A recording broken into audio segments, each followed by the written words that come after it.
Adam, the White Hair Master. Episode 1.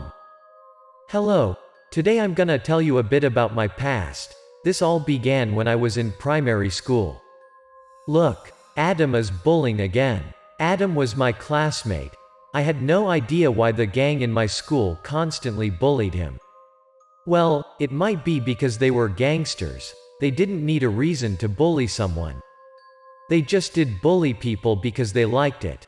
They kept their hands in their pockets, find excellent students to bully. My friend walked next to me, asked my opinions to come to help Adam out. At that moment, in front of the gang, I had to think for my safety, so I told him to ignore what he saw and let things go since they were violent gangsters. I would not care about other people even they were in danger in front of me. I was so afraid those gangsters would come after me on my way home if I gave a hand to any of their bullied victims. It turned out Adam was bullied because of his weird appearance. They called Adam a freaking monster, and they provoked him to stand up and fight them back. That day was a lucky day for Adam. A teacher walked by them and saw those gangsters were bullying Adam. He tried to stop them. That was just a little luck in a while. If no one saw him being bullied, Adam would get lots of injuries from those gangsters. The kind teacher came to him, lifted him up, and asked if he was okay. Adam replied to the teacher he was fine. I remembered why Adam was bullied in such that frequent. He got albinism. All of his hair was white. Even his eyebrows were also white. I hadn't noticed that until hearing those gangsters called him a monster. Adam had no friends, which was also why those gangsters targeted him since they knew there would be no one to stand up for him. He was all alone by himself all the time. On the last day of my primary school, I had seen Adam was bullied by those gangsters once again in a quiet alley. I had thought that was the last time I saw him. My best friend and I stood by at that alley's corner and saw it all. One of those gangsters grabbed Adam's collar and yelled at him. He demanded Adam repeat something. At that moment, Adam was so pathetic that there were many wounds on his face. He was even bleeding. Adam replied to him. Adam demanded that he stops his bullying actions and better take care of himself. There was a ghost following the gangster. The gangster would pay off for what he had done. Adam was very sure that the ghost was one of the gang's victims, who had been so depressed and already killed himself. I was amazed at what Adam had replied to them. What, the ghost here? Adam said that there was a ghost following one of the gangsters there, and he was gonna pay off very soon. Those words pissed the gangster up, and he has angrily kept beating Adam. Adam told him that he was gonna die in the next 3 days. The gangster was very exacerbated, but he still got a bit frightened. He shouted out at Adam how dare Adam trash talk to him and threatened to beat him to death. Seeing their friend was so exacerbated, the other 2 gang members had been afraid that he would kill the poor guy, so they tried to hold their friend back. After beating Adam, he finally let him go. The gang left Adam there alone. That was the last time I saw Adam in my primary school days. He was so pathetic back to the day. But we just stood there and didn't give him a hand because we were so weak in front of the gang. 3 days after, the gangster who beaten Adam had died eventually. He was drowned when he swam out at the river. Adam quitted school, and since then, I have no news from him. Those were my unforgettable childhood memories. Now let's get back to me at the current time. I'll tell you about my girlfriend's story. She is Sophia, a romance novel writer. She is working online and being at home all the time. One day, while focusing on writing her novel, she got shivers down her spine. She turned back and saw something falling out through the windows and looked like a man. Something was falling down and made a very loud noise that made her lost her focus. She came close to the windows. She thought that must have been something very heavy since the noise was too loud. She opened the windows and saw a hand which was reaching her. After opened, the door widened, Sophia screamed out terribly.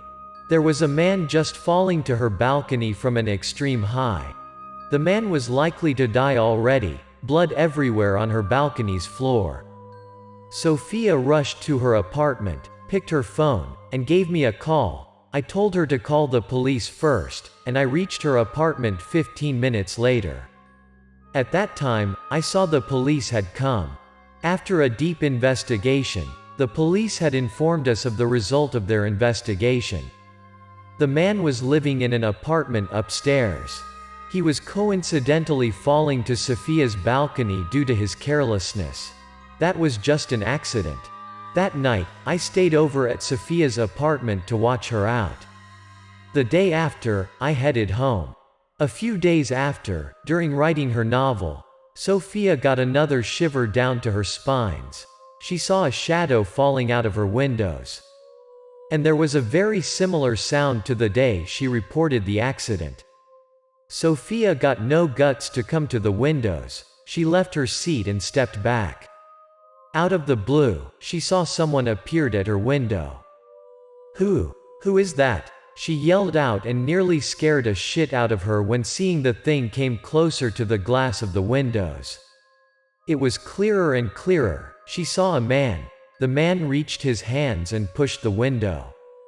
That man was the dead man earlier. His head was stiff. That seemed his neck had been broken because of the falling. Sophia was too scared to stand. She fell to the ground. The man opened the windows successfully and weirdly crawled into her apartment. His bones had been likely to be broken as well. He crawled towards Sophia. She was so scared and got panic. He nearly caught Sophia. Her survival skills rose up. She stood up and ran towards the door. At that moment, I had left my office and reached her place to check her out. Right after I tended to knock on the door, I saw her running out, hiding behind my back and shaking so bad. She told me what she had seen earlier. I didn't believe her at first. I thought she was obsessed with the accident earlier. Seeing she was shaking, I tried to comfort her and touch the doorknob. Even though I didn't believe her, I hesitated what it could be behind the door. And then, I just saw an empty room. I gave a sigh of relief and comforted her when seeing the empty room. I told her she was just overthinking and being obsessed with the horrible accident earlier. Sophia was still unable to calm down. She terrified and repeatedly assured me that she didn't mistake. She had seen that thing and convinced me to believe what she had told me. She came to the windows. It was all locked. There was no sign of force opened as before. "All right. I think there is a man who could help us to sort this out." Sophia was so obsessed with that accident. I couldn't let her be like that. I have heard that a psychic could sort those spiritual things out, so I tried to contact the psychic. I called him through the phone, told him that I need his help, and gave him our address. He would be at our place in a sec. Then the psychic came to our place. I hope he could help us. I was very surprised when seeing the psychic who was standing in front of me. Adam, the bully victim, back to the day. That was such a long time I haven't seen Adam, and at that time, Adam had changed a lot though. He got more confident and far more different from the old Adam at primary school I had known. I introduced to Sophia that Adam and I were childhood friends, that we have studied in the same class at primary school. Adam told us that he could saw Sophia's status wasn't good, and with what he had heard through the phone, he suggested that Sophia needed a little adjustment. I told Adam that Sophia was so terrified for days. Adam came towards the windows and carefully looked around. He told us something was wrong. I asked him what the wrong thing. If Sophia wasn't paranoid, it might be we all knew, but I would like to see what Adam would do next. Adam told me that there was something dirty in the apartment. He was definitely mentioning that thing. He was just like the others, tried to avoid calling it out, and made it less serious. Sophia turned to me and blamed me for not believing her at first. I was nearly convinced, but I didn't want to believe what he mentioned. So I asked Adam why he could assure that there was something dirty and how I could believe that thing was really happening to us. Adam wasn't annoyed by my questions. He gave me a smile and asked me if I really needed to see that thing. I told Adam that I wanted to see that dirty thing with my own eyes and asked him rather prove that it was real. Adam picked something from his bag out and asked me to stay focused. He picked out a small bag which I was not sure what was inside. He came closer to the windows and opened the bag out, which turned out was a bag of flour. He blew it lightly. The flour flew out everywhere then. Then he poured the flour on the floor as well. He asked us if we could see anything. We nearly missed seeing that thing. From the windows to the floor, there were a bunch of footsteps and fingerprints. There were also some blood traces. It looked like someone had crawled to the apartment through the windows. At that time, I scarily looked at Adam and asked him what we should do. Adam calmed us down. He told us to stay calm. That was not a big deal. Sophia just saw that dirty thing because she was too worried and scared of it. That thing would not harm Sophia. But I was so afraid that it would harm her since my girlfriend's emotions were so unstable. She was obviously unable to get that thing away from her head. Especially there was a confirmation about that thing's existence from Adam. How could that thing not harm her? Adam told me he would help us, and everything would back to the way it was very soon. That thing would not touch a finger on my girlfriend. Adam gave me a weird bracelet. He asked Sophia to wear that bracelet until she doesn't have any shivers. He suggested that I stay over at her place to watch her out, and everything would be fine. That bracelet could help her get back to normal. Then Adam said goodbye to us. He told us he had another work to do. I ran after and escorted him downstairs. I asked Adam why he followed that career path. I was very surprised though. I felt that Adam had been through a lot. Adam started to talk about his master happily. Grace was all over his face. He thought he was so lucky to meet his teacher, an outstanding teacher. He had raised Adam to be a strong man. I asked Adam how long he has been working as a psychic. I felt very professional and got so much confidence in his job. I realized that Adam wasn't a shy little boy anymore. His psychic job played a vital role in making his personality. Adam was thrilled with the job. He could work and help people at the same time. When reaching the apartment's gate, Adam asked me to better get back to my girlfriend and call him when I get in any problems. He would willingly help me out. Then Adam left. I have met him up multiple times since then, and he is indeed a big help to me.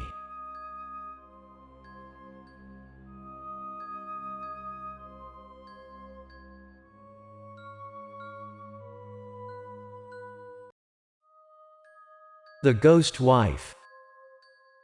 Hello. I'm wondering, do you guys remember who I am? I'm Sophia's boyfriend, who lives at Western 401 apartment. In the previous video, I have told you her spiritual story sorted by my psychic friend. Today, I'm going to tell you another spiritual story. Please stay tuned. Everything began from that particular night. One of my colleagues and I hung out and had some drinks together. He had insisted me come with him because he had something very important to tell me. I always go easy with my coworkers, but that day, I had no idea what Theodore was getting into, so that he treated me to some drinks. I told him that we were coworkers and close friends already. He didn't need to waste his money for me. It turned out he wanted me to ask Adam and help him out. He heard that I have a psychic friend who could see the spiritual stuff and wanted me to introduce Adam to him. I was curious about what Theodore was getting in, how serious it was. So I confessed that I had a psychic friend as he heard of and asked him what his troubles were. After a long while of thinking, Theodore started to tell me what happened to him. His face was perplexed. He told me that he had been followed by a woman from a very young age. An invisible woman followed him and protected him every time he needed to when he was a child. He told me lots of strange events had happened to him, but there were two of them that were very impressive to him. First off, that was when he was 7 years old. He was very naughty and climbed up to a very high tree to find a bird's nest. Once he found the nest and collected the bird's eggs, he was very excited and shouted out happily. And then, he fell off from the tree. As a result of that, Theodore fell off from a high distance of the tree. He thought he might die, or at the best of luck, he would break his legs or arms for sure. Once he nearly at the ground, he felt that there was a woman's arm reached out to him and picked him up. And so, he had landed to the ground lightly, not even a scratch on his body. He looked around and saw a huge rock there on the ground next to him. So if the invisible woman didn't open her arms for him, he might die already because of that massive rock. Another time was when he and some of his friends hang out at a river. When he swam back to the bank, he had an accident. All of a sudden, the stream got stronger, and Theodore had a ramp. He had been sunk to the bottom of the river. He had shortness of breath, and his mouth was full of water already. He thought he could not make it alive anymore, and out of the blue, he could feel the familiar arms were there. That arm picked him up out of the water. He was able to come back to life as a miracle. He told me that he wanted to see the face of his life's savior once in his lifetime, but he wasn't. All he could feel was that as a woman. Firstly, Theodore thought that his life's savior was his mom, but he gradually felt that was not her. The invisible woman existed and made him felt lucky. But once he was getting mature, he felt that his luck wasn't there anymore, especially once he started to date a girl. Theodore has not been in any trouble, but his girlfriends were. All of the 3 girls he had dated got some strange events. They started to frighten, got scared and left him. His first girlfriend was Amelia. One time, he invited his girlfriend to his house, but after a while of chatting, she wanted to go to the bathroom, and after a few minutes, Theodore heard her scream. Theodore was very confused and came to the bathroom to check on her instantly. Once he opened the bathroom door, Theodore saw Amelia was covering all her face with her hands. Her body was shaking as if there was something scary in front of her. He asked what wrong with her. She pointed to the mirror in front of her and faltered that there was a ghost in there. Amelia was shaking and pointing to the mirror, repeatedly told him that she just saw a ghost woman in there. Theodore looked at the mirror in Amelia's hand direction, but he wasn't able to see any abnormal thing in the mirror. He only saw Amelia and his own reflections in there. Theodore took Amelia back to the living room and soothed her. After calming her down, he asked her lightly what she had seen in the bathroom earlier and scared her that bad. Amelia told Theodore that she went to the bathroom and stood at the lavabo to wash her hands. While she was sanitizing her hands, she gazed up at the mirror. Then she saw a woman appeared in the mirror. The woman angrily stared at her from the mirror with her scary eyes that scared Amelia to death. So she screamed out, and Theodore ran to the bathroom. After that incident, Amelia decided to break up with Theodore. She said she was terrified of his place. 1 year later, Theodore met Isabella, his second girlfriend. Isabella was a brave girl. She loved Theodore madly. Just a concise amount of time of dating, they have come to the marriage decision. And then, just right before their wedding a few days, there was another event. That night, when Isabella and Theodore were sleeping, Isabella was lying next to Theodore, and she felt that something was grabbing her legs then pulling her out of bed. Theodore had heard a loud noise and awoke. He saw his soon-to-be wife was falling on the ground, and there was no one else there in the bedroom. He asked his girlfriend what happened to her. Isabella had told him there was someone who violently pulled her out of bed. After that night, she had been experienced another terrifying threat. Even how brave she was, Isabella wasn't able to be under that kind of horrible pressure anymore, so they broke up. His other girlfriend had been experienced some similar stuff like the others. Theodore was really annoying with that invisible woman. She made his life more and more terrible. He was heartbroken when he had to break up with one and another girlfriend because of her. Theodore insisted that he really needed Adam's help. He wanted his life to be normal. I was really shocked and sympathized with Theodore when hearing all of that. I told him that I would help him and called Adam right then. If I am in his situation, I will piss off as well, so I called Adam in front of him and told Adam that Theodore needed his help, then invited Adam to come over to Theodore's house to help him. I gave Adam Theodore's address, asked for the bill, and backed Theodore's house. We stood at the doorstep to wait for Adam for less than 20 minutes. Theodore paid Adam's taxi fee, and they started to introduce themselves to each other. I introduced Adam to Theodore. I told him that Adam was the one he wanted to see, a master psychic, very gifted, and capable of helping him out. I also introduced that Theodore was my coworker. Adam is talented. After my case, I heard about many more cases he had been involved in. But he was a very humble one. He ignored the fact that he was a master in his field. He replied that he wasn't a master at all. All the compliments were unreal. He was just simply having passions with spiritualists. After looking at Theodore, Adam asked him if Theodore had a severe sickness when he was a child. Theodore confirmed that Adam's guess was correct. He said that he had the severe disease at 5. Everyone thought he was unable to be out of the woods back then. Magically, he was able to recover well afterward, and since then, he didn't have any health problems. Theodore was talking in a very positive way at that moment, and I wondered how Adam could know all of that and what Adam asked after that for. It was likely that Adam could read the scene already. He was very confident with the thoughts in his head. He told Theodore that he understood what happened already. I came closer to Adam, shoulder to shoulder, and asked him curiously what wrong and what he had seen. I wanted to know what Adam had read from my coworker's situation. Adam didn't answer me right then. He told us to come into Theodore's house, told me to come in first, then he would tell us what happened to Theodore. Once the door was opened, I felt a cool breeze and got a little bit scared.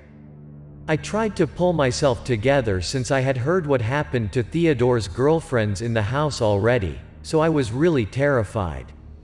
Adam led the way and wide opened the door.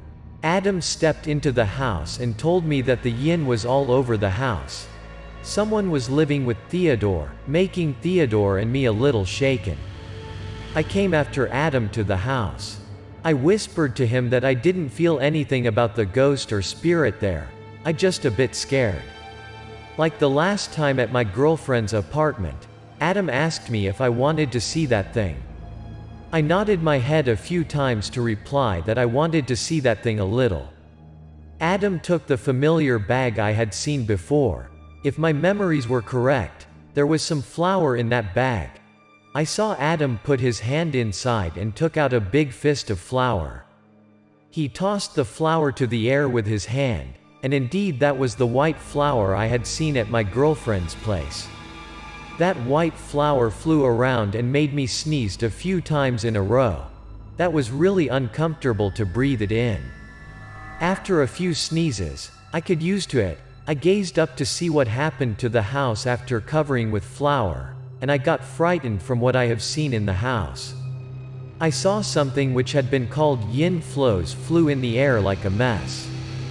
Those yin flows flew everywhere in the house, to the couch, the floor, television. Those looked very scary at that time. Those flows sent shivers down my spine.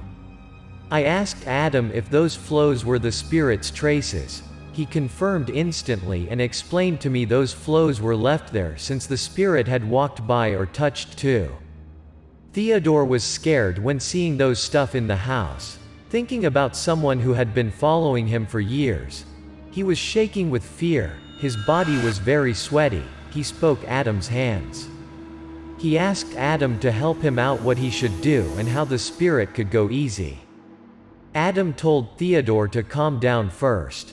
He had to pinpoint why the spirit followed Theodore in the first place. From Theodore's words, that spirit had followed him for years, even saved his life multiple times. There must have been a reason for that. Adam asked Theodore to think carefully about why that spirit followed him and recall carefully if he or his family had taken any kind of rituals earlier. It might be Theodore, and the spirit had a contract already. Theodore determined that he didn't know anything about what happened to him when he was a little, but then he got a bit hesitant. He didn't remember if his parents have done anything. Adam implied that it might be Theodore's mother knew something. She had taken a ritual in the past, but since she had passed away when Theodore was a little child, so she didn't have a chance to tell him yet. Adam thought that Theodore's father must have known something about that, so he asked Theodore better to call his father and ask him out instantly. Theodore agreed. He came to find his phone, picked it up, and dialed his father's number. While Theodore was calling his father, I turned to Adam and asked him if he could understand what happened already and how he could know all of that. I thought Adam had all the leads and already imagined everything in his head, but instead of told Theodore the whole thing instantly, he wanted Theodore to find out step by step. Adam told me that he could read the scene thanks to his special eyes, and on top of that, as Theodore's words, Theodore's parents didn't live with him from a very young age, and Theodore's life wasn't supposed to take that long. He had been destined to be died young. There must have been a spirit protecting him. But obviously, that was not his mother, since his mother had passed away after a few unusual events happened to him. After talking to his father, Theodore came back to us. He told us that when he was 5 years old, there was really a ritual taken by his parents. It turned out that Theodore was destined to be untimely dead. When he was 5 years old, he had a very severe health issue, but after asking around, his mother had figured out there was a spiritual way to save his life. They had to marry him a ghost wife to protect him, so there was a contract to keep him alive until now, and not long after the ritual, his mother had died. His father didn't want to scare him out, so Theodore's father had kept that secret. Theodore didn't know about that contract the whole time. His lifesaver was his ghost wife, so his girlfriends had been in trouble repeatedly. Adam told us that first of all, we had to take worship to make her visible. She didn't want to reveal her face before Theodore in those years. He had to see her first. I felt that Theodore's life was miserable. He had to live with that ghost wife and unable to marry a normal girl, which was also very scary. Adam said that Theodore didn't have to live alone with the ghost wife all of his life. But he had to finish the worship to see the ghost wife's face and asked his ghost wife's opinions. That was a way to end his abnormal marriage. Theodore was a bit frightened. He asked Adam if he could really escape from the ghost after the ritual. Everyone would scare of being married to a ghost. At that moment, Adam was likely to side with Theodore's ghost wife. He reminded Theodore that the ghost had followed him when he was a child and protected him through lots of unfortunate events. He wanted Theodore to take deep thinking before he makes his decision. Did Theodore really want his wife, his lifesaver, to leave him later on? Theodore was drowned in his thought and had no ideas what he should do. He just wanted to marry a normal girl, not a ghost. He faltered about what he should do. Adam helped Theodore to see his ghost wife first. Eventually, he set up the ritual so that Theodore could see his ghost wife.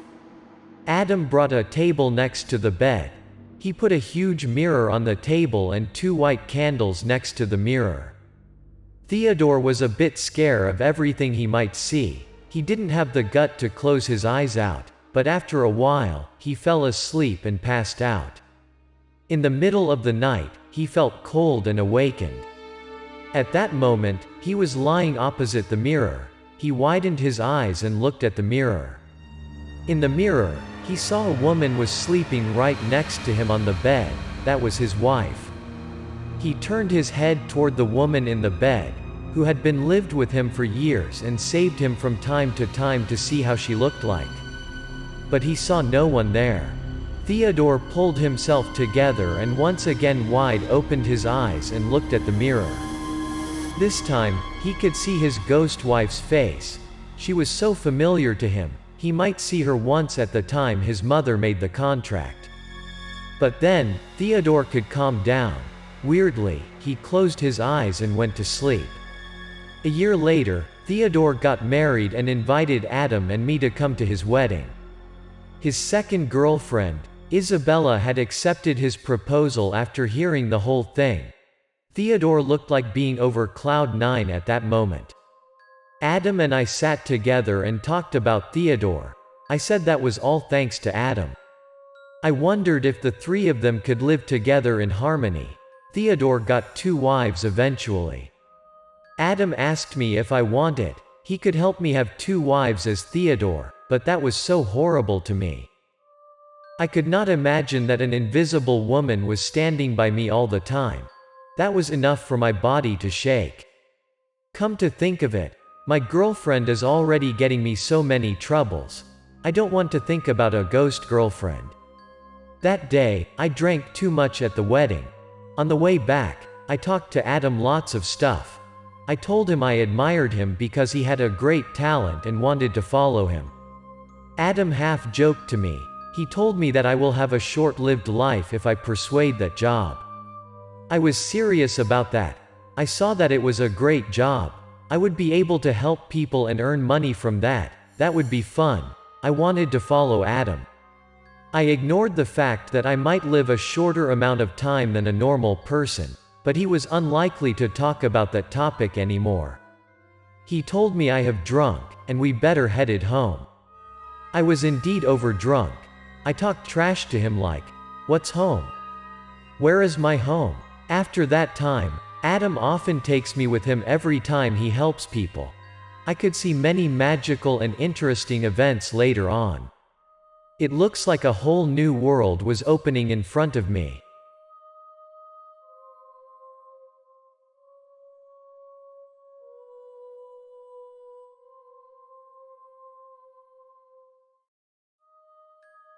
Adam, the White Hair Master, Episode 2. The Missing Soul. I used to tell you 2 stories about my psychic friend and how he helped me with the spiritual events I have experienced. Everyone I met loves them. What about you, my viewers? Do you support my psychic friend? Today I'm gonna tell you another story about my psychic friend. That time I have asked by a woman from my workplace. Her son was in trouble, so she asked me to invite Adam to come by to check her son. After hearing her troubles, I called Adam right then, and in the afternoon, I took him to her place. I thought he was getting more attractive and mysterious than the last time I saw him. I'm not gay. To be honest, I just admired him, shouted it out, and teased at him on the way, and he was just him all the time. Nothing changed. He thought I must overreact things up. We walked towards Sophia's apartment. I told him briefly what happened to her. Sophia was a nice coworker. She always got my back and helped me out a lot at work. This time, her son got in trouble. She had a son.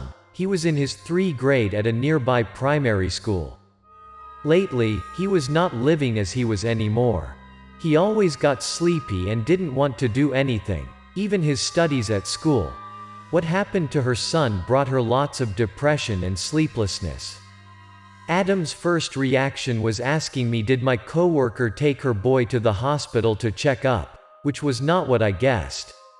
I thought he would ask and think spiritually in this case. How weird he was.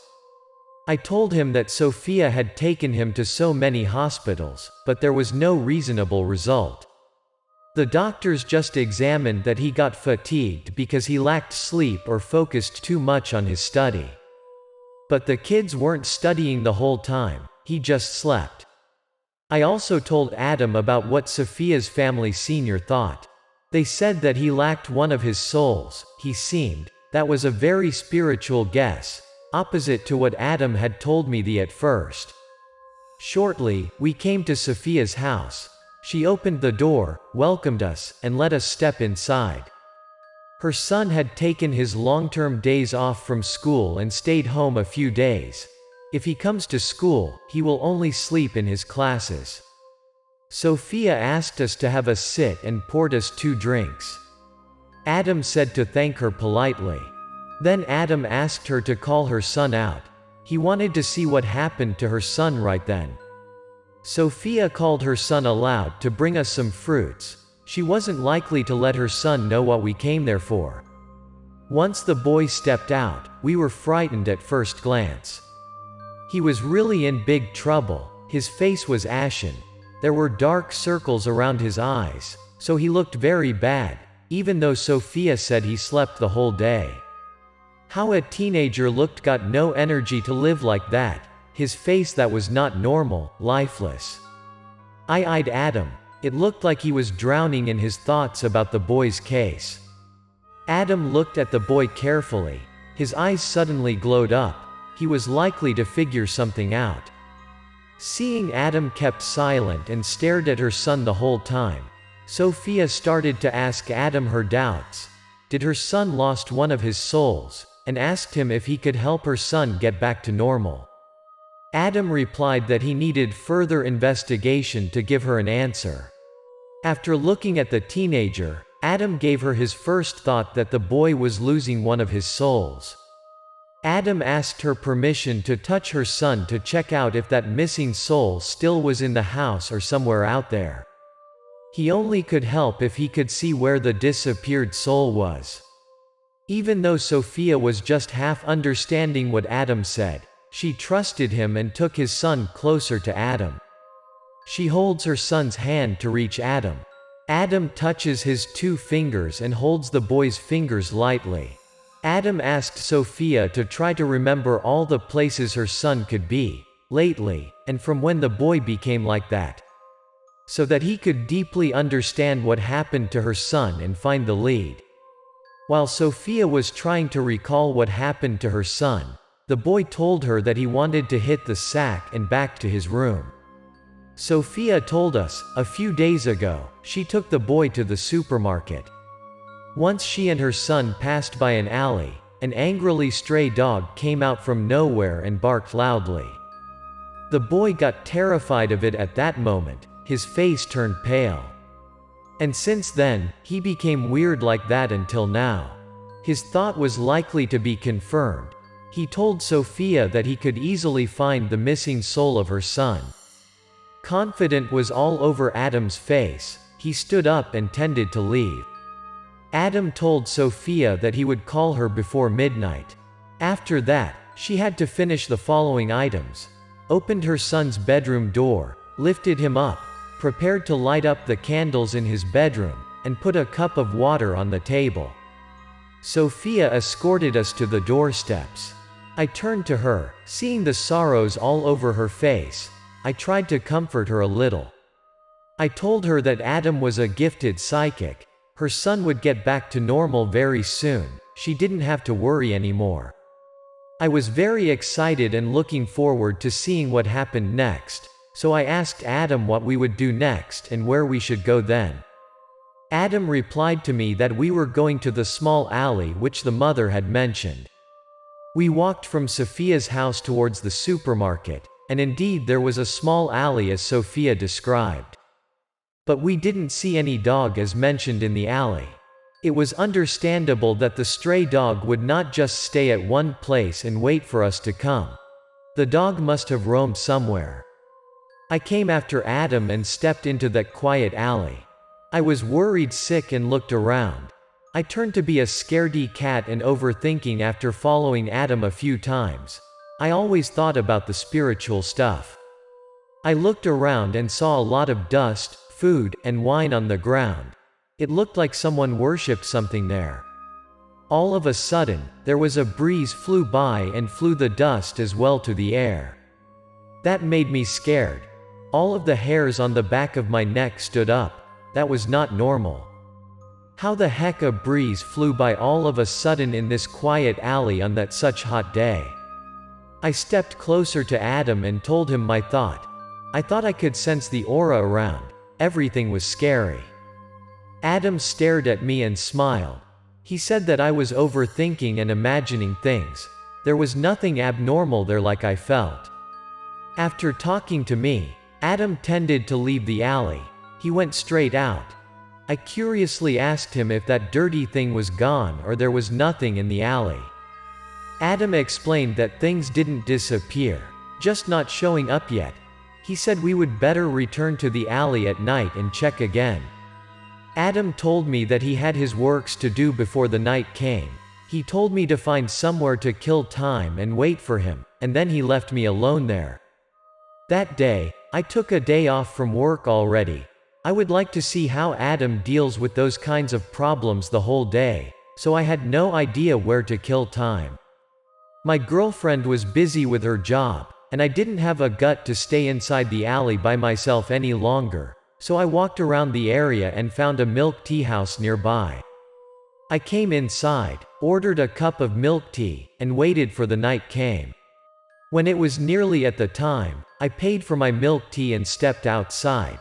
I saw Adam instantly. He was always on time. I asked him if he has done his works. Adam was sorry for letting me wait for him such that long time and his works were already finished. I was both petrified and excited from the afternoon. I wanted to see Adam started his job soon. I asked him should we go to the alley right after then. Adam said that he wanted to go to the supermarket to buy something first. I thought Adam must not have had dinner yet, so we wanted to buy something to eat. I asked him what he would buy in the supermarket. To be honest, I didn't want to have anything because I had a large cup of tea already earlier. But my thought was wrong. Adam didn't come to the supermarket for dinner. He bought some snacks and didn't care how those snacks tasted. He collected some cigarettes and a bunch of different random snacks. I could not read his mind, so I asked him what those snacks for. I reminded him that he shouldn't waste his money on those snacks. After a long while, I heard him answered he bought those snacks for those ghosts in the alley. His answer made me stress out. I faltered to him. He prepared those snacks for the wandering ghosts, so at that moment, he shouted out that my thought was right when hearing me faltering, which even made me jump off my skin.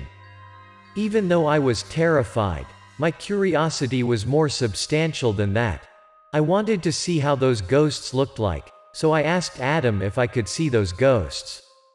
Adam nodded his head and told me that I could see them. Then he put his hands into his bag and took out a small jar, looked like a medicine jar. There was a blue liquid inside, which I could not guess what was. He dripped that blue liquid to his finger. Then he told me to close my eyes out and applied those weird liquid to my eyelids. Before stepping into the alley, Adam noticed some rules.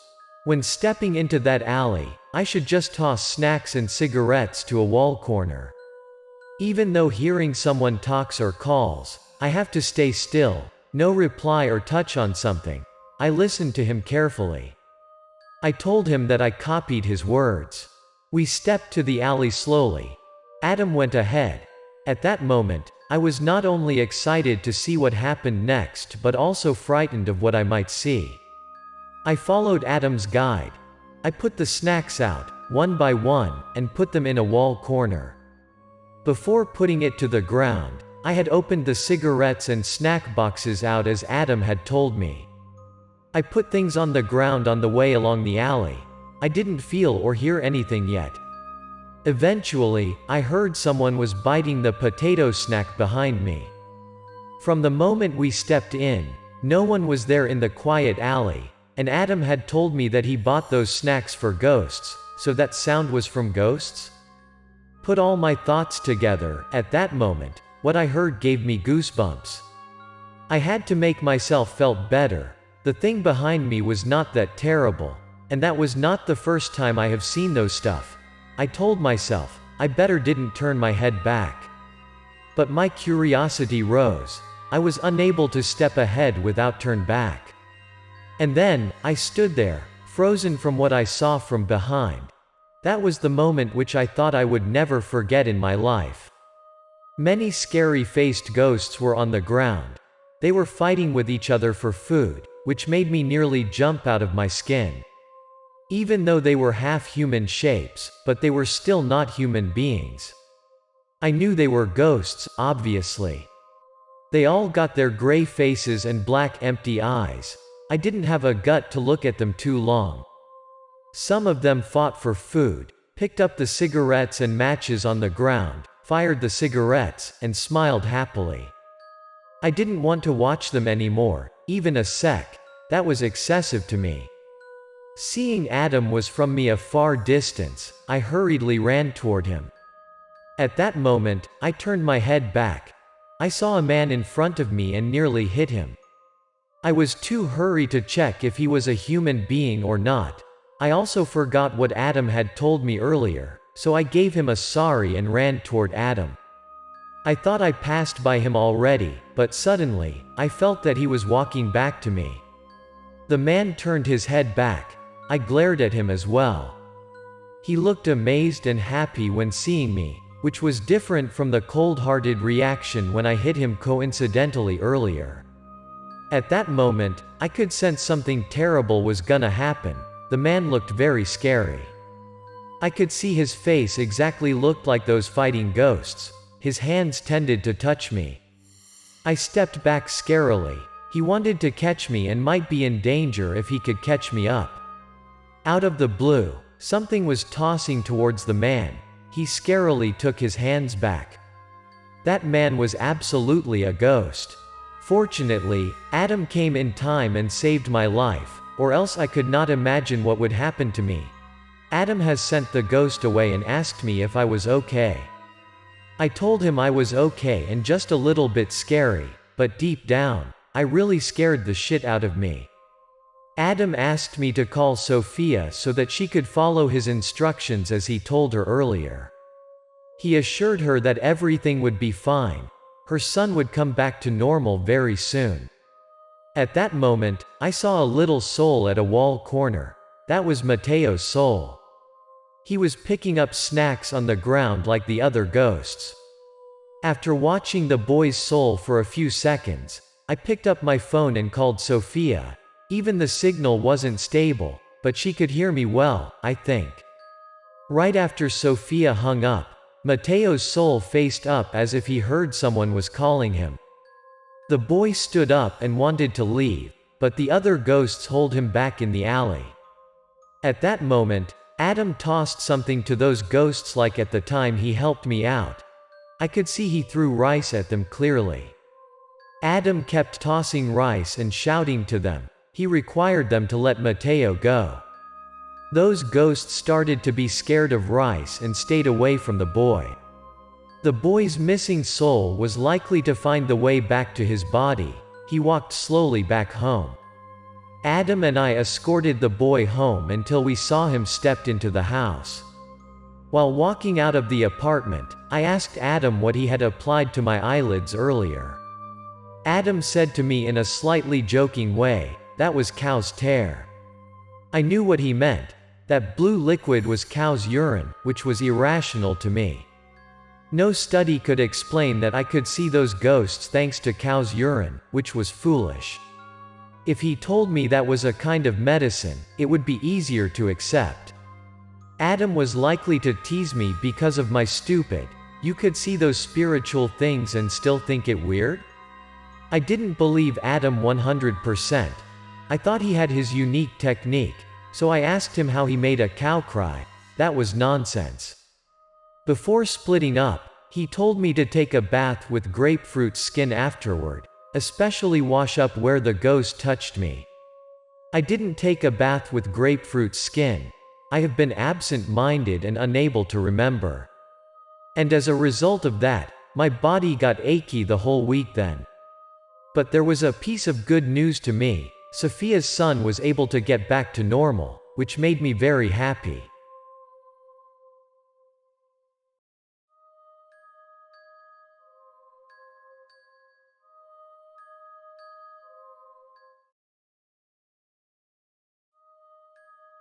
Adam, the White-Hair Master. Episode 4. The Miserable Ghost.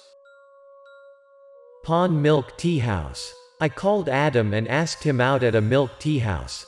He bombarded me with questions about why I called him out in that hurry and why I didn't come to the office that day.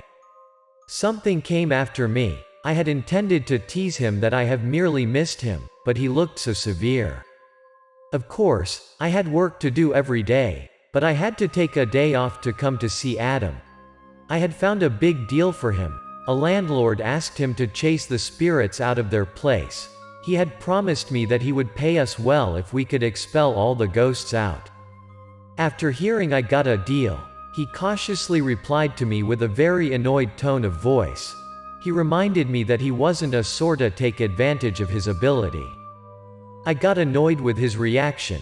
That was obviously how he makes a living and why he spoke to me like that, but seeing his unhappy face, I stepped back. I was afraid he didn't want me to be involved in his job later on. I said sorry to him and received that was my fault. I promised him there would be no other time I made that quick decision without told him beforehand and tried to release his tension. I tried to convince Adam to come to our customer's place since I already took the deal. I didn't think the customer was lying or something. There was a ghost at that place and need his help. I convinced him to come by and check, then he could decide whether he takes the deal or not later. I briefly told Adam what happened to the customer. There was a woman ghost in his house. The customer was one of my colleague's father. His father lives in a small town in North Province. A landlord has houses for rent. One of the renters was a 3-member family. They were living happily in harmony. They were very kind-hearted to the others as well. They helped others in the neighborhood out if needed, and sometimes they cooked and shared the food with the neighbors. One day, there was an incident that happened to the family. People said that the wife in the family had been caught in an affair. After some intense arguments, the family could not keep their harmony anymore. The husband took the boy and left the wife all alone at the rented house. Then, the wife cried her eyes out multiple times. In days, no one saw her out. My colleague's father felt not good. He came to check on her. The door was unlocked. He knocked on the door a few times, but no one answered. So he pushed the door and stepped into the house. He was frightened by the scene in front of him. The wife had hung herself. After a few seconds of standing there frozen, he called the police and reported the suicide case. After that particular day, many people came to see the house and asked for rent. But everyone got shit out of them and moved out after a few days because they saw that scary woman. I told Adam with my mixed emotions on the face, tried to express as serious as I could and hoped that would be informative enough to Adam so that he could come to that place with me.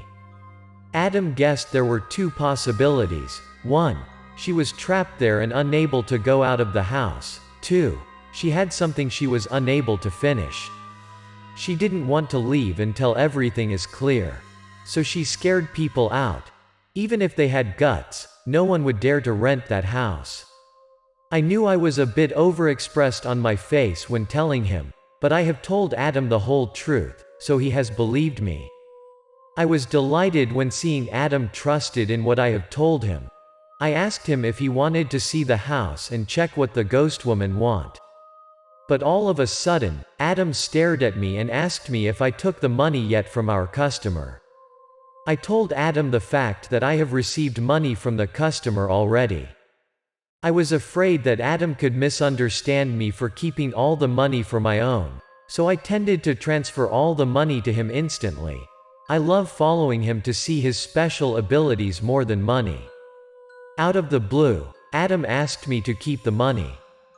First, he asked me to come to the house where the ghost girl instantly checked. After he finished talking, he picked his bag up and walked out of the milk tea house. I quickly had left money on the table for our drinks and ran after him. At that moment, Adam already took a cab outside. We stepped into the cab and came to my colleague's father's place. He had given the address to me already. We reached the place and saw the door was unlocked, but we called from the door politely for Uncle Oliver, my colleague's father. Uncle Oliver was likely to guess we came by that day. He asked if we came regarding his son, Jackson's request. I told Uncle Oliver that I was Jackson's co-worker and introduced Adam to him, who could help him out. Uncle Oliver told Adam that he wanted to settle everything down as quickly as possible.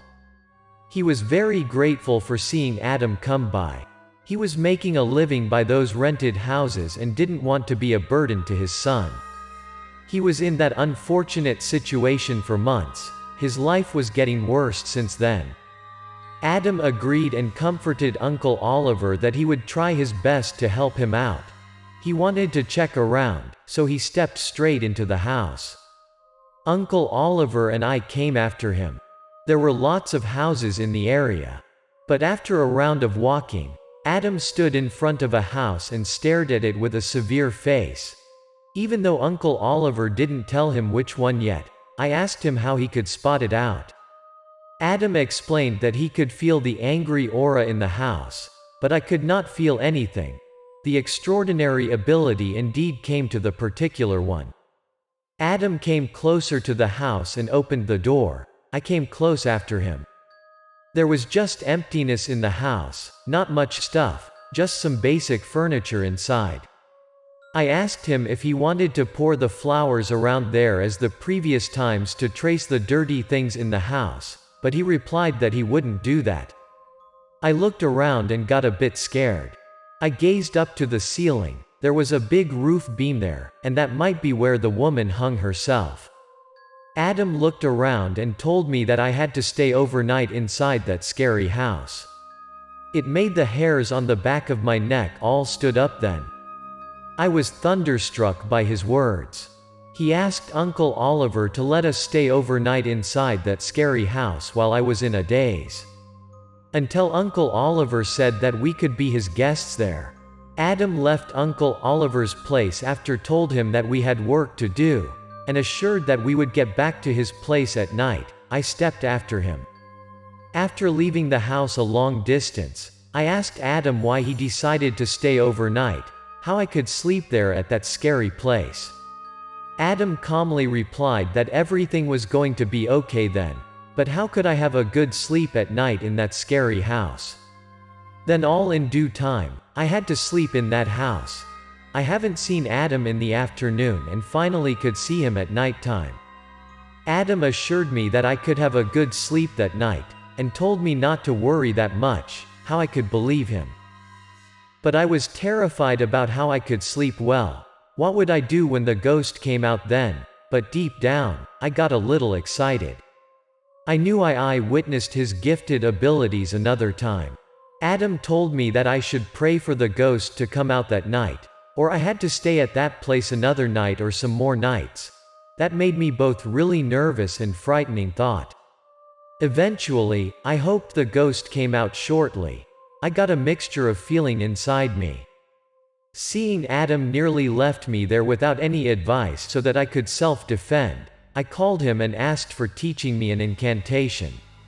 Adam teased me that I had watched so many films, and though the movie scene would come to real life, he asked me to hit the sack. After leaving, he left me at the scary house all alone. What a good friend. I had to close the door and not think about the ghost. I went to bed, covered my body with the blanket, but was unable to go to sleep. I could not stop thinking and imagining about that stuff, then was scared of those imagined things. I kept my eyes gazed at the ceiling where the woman hung herself. I knew I was such a scaredy cat, but it was unexplainable how come I got sweat all over my body. All my hairs on the back of my neck stood up at that moment. After a while of staring at the ceiling, I finally could pass out. While drowsily sleeping in the middle of the night, I have been awakened by the water flow sound. Something was falling to my body. My eyes were too heavy to open. I got a bit sober, and I could sense something weird there. I tried to wide open my eyes, but it was very hard for me. But right now, I opened my eyes. What I have seen in front of me woke me up totally. Legs were swinging in front of me, and water from those legs dropped to my body. I shouted out. The woman was there, hanging herself to the ceiling. She was staring at me with her demonic eyes and a horror face. I shouted aloud and pulled the blanket as well as my whole body to the bedhead. The demonic woman came closer and closer to me. She put her tongue out. That was the most extended tongue I have ever seen in my life, and her face was horrifying, so I nearly got shit out of me. She continued to come closer to me, her demonic face nearly stick right on my face. At that moment, I wasn't able to breathe nor yelled out for help. My throat was like being stuck. I was short out of breath for every second that passed by and every inch she got close to me. Right after I tended to close my eyes up and welcome the Grim Reaper to take my life away, the door was opened violently. That was Adam. He rushed inside as quick as an arrow. At that moment, I was like being a stroke of luck, but I was able to speak up to him. My throat was released already. I yelled out and gazed at Adam for help. I saw Adam was cross-handed, looked like he was performing some kinda ritual. He mumbles something, his face turned to very serious. He pointed his fingers towards the ghost afterward. The woman ghost had been tossed away out of bed and my sight. She hit the wall as if there was a strong invisible power had attacked her.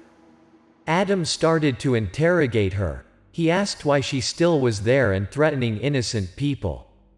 The ghost told him that she wanted to be there because that was her house. She thought that her husband and her son would come back to her one day, so she didn't want the others to live in her home.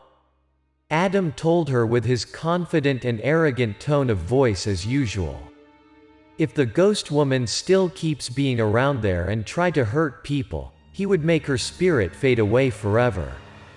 He reminded her that she was dead already and didn't belong to that place anymore. The woman was very scared of Adam, but she was so determined. She didn't want to leave since she wanted to wait for her family to get back to her. She tore out. I didn't know if that was her streak. Her tears a bit touched me, but not Adam. He always put his guard up. He continued to ask her why she had an affair when she already had a happy family. If she really loved her family as she told us, she wouldn't do that. That was all because of her choice. After hearing Adam's words, she objected to all of that. She said that she had been sexually assaulted, and she started to told us what happened. She was a secretary at a big company, so she had to come to see the customers very often, and was unable to avoid parties. One time, when meeting with a customer, she had been forced to drink a lot. Then she passed out, and that damn customer took her to a hotel. Then, what shouldn't happen had been happened. That man had sexually assaulted her while she was in a deep drunk, and then the husband found out everything. He misunderstood that she had an affair behind his back, so they had argued, divorced, and he took the son away. After hearing her sad story, Adam and I immensely sympathized with her. However, Adam still keeps reminding her that she had to accept that she died already. She had to move on, came to her afterlife, and shouldn't threaten people. The ghost promised that she would leave this life once her wish was made. She wanted to see her son one last time and beg us to help her out. I felt the sting and salt of tears welling up in my eyes. That woman's life was so miserable, so I convinced Adam to help her to finish her last wish.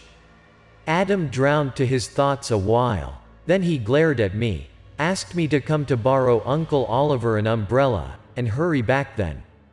I disappeared from the house and brought the umbrella back shortly. Adam opened the umbrella and told the ghost to hide inside. Then I could see a miracle thing. the woman had turned into a cloud of smoke and flew inside the umbrella in Adam's hands. After then, I saw Adam took a red rope out of his bag, he tied it around the umbrella. Then we gave Uncle Oliver a goodbye and left his place. Before leaving, Adam told Uncle Oliver that he could let his house for rent as usual. That day, we split up. I back to my house and had a very good sleep. The following day, I met Adam at a primary school when kids head home after classes. We looked a bit weird at that time. It was not raining nor too much shining above, but Adam walked by me and held an umbrella. He walked on the right, there was a space in between us. Adam told me that woman was walking under the umbrella, but I was unable to see her. After classes, kids were picked up by their parents. We found a boy who came towards a man in the crowd. Those were who we were looking for. I felt a cold breeze next to me. I looked at the umbrella and saw black smoke flew out under.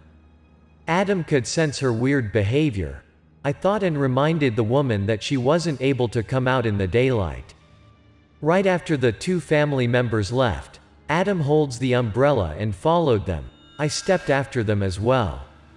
The boy suddenly stopped. The father asked what happened to him. The little boy told his father he heard his mother's voice. His mother was calling him. The father looked around and said that he didn't hear anything. I guessed the woman really called the little boy out, and that was likely the connection between the mother and the son. We followed them for a long distance on the street until reaching a crossroad. They turned and disappeared. Adam stopped by. Adam looked at the umbrella and told her that her final wish had been made already. She should leave this world in peace. Then Adam took me under a bridge nearby. He put the umbrella to the ground. I curiously asked him did he left the umbrella on the ground to help her go to her afterlife. Adam calmly told me that someone would come to pick her up real quick, to the life portal. Adam told me that he had works to do, so we had to split up there. At that moment, there was only one thing I need to finish up.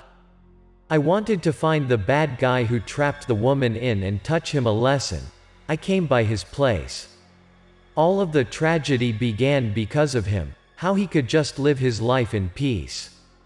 I picked up a random brick in the road. That was not a good idea, but if he had powers and money to cover up all of his illegal actions, I wanted to be a hand of God in that case. When I picked the brick up and ran towards that man, I saw Adam was in the opposite direction and was holding a brick just like me. That was surprised me. I thought he would never act like me in any situation. We hit the bricks on our hands to that son of the bitch, then ran away for our life. That man held his head, which was bleeding, and yelled aloud for his security guys to caught us. I asked Adam afterward why he would do that, why he would choose the stupid solution like me. He replied that he simply wanted to be a hand of God. We all gave that poor woman our sympathy and wanted to come after that man for justice. We could escape from that day, luckily. After then, we had to stay home a few weeks to come out of our house confidently, but afterward, I felt like Adam and I became better friends with each other.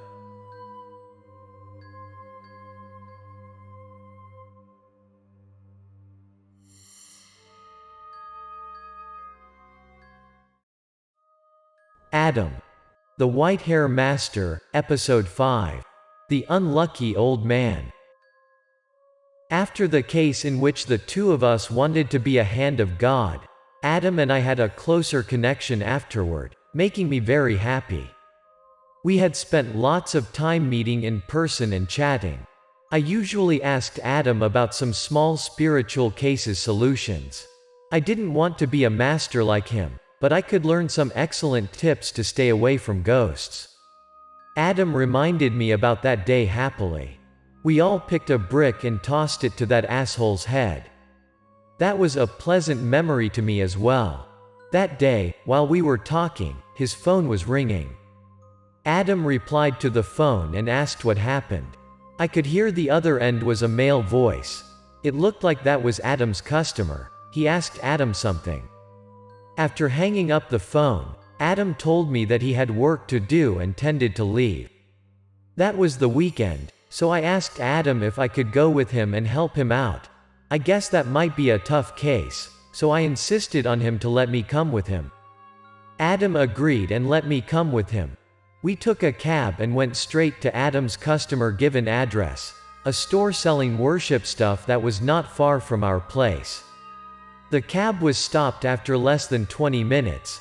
That address was a store for worship, for more precisely, the whole street was. The store we stopped by belonged to Dylan's family.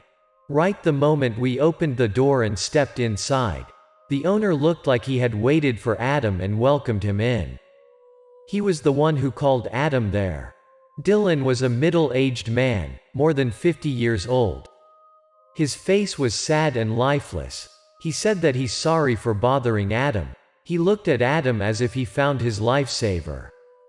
Adam tried to calm him down, told him not to worry, and asked him to tell Adam what happened to him. Adam wanted to know the whole thing had happened. It looked like the man was too confused earlier and didn't tell him the whole thing through the phone. Mr. Dylan invited Adam and me to sit first, then poured us some drink and told us about what happened to him. Everything was started from the day before when he was at the store. At 10 p.m. yesterday, he was in the front to look after his store. His wife was in the house in the back of the store. During calculating his papers, Mr. Dylan heard a door open sound. He gazed at the door to see. The comer was an old man, looked like more than 70 years old with a pale face. He bore a sick, weird face. Anyways, that was his customer, so Mr. Dylan happily welcomed him and asked him what he was looking for. He started recognizing that the old man was wearing the patient clothes of the next door hospital. He was likely an old patient there. The old man told him that he wanted to find a pair of shoes. His hoarse voice was really annoying. Dylan asked the old man he wanted to buy shoes. His store sold stuff for dead people. But everything in his store has been categorized into different styles, shapes, and sizes. He always wanted to give his customer the best advice. Out of the blue, the old man told Mr. Dylan he wanted to buy for his own with his hoarse, annoying voice. At first, Mr. Dylan was amazed and frightened when hearing what the old man said. He thought that the old man was making a joke, so he replied that his store was selling stuff for dead people only, how he could sell shoes to an old living man. But the old man looked very determined. He stared at Mr. Dylan and assured him that he didn't make any joke. His hoarse voice and his eyes made Mr. Dylan a little scared.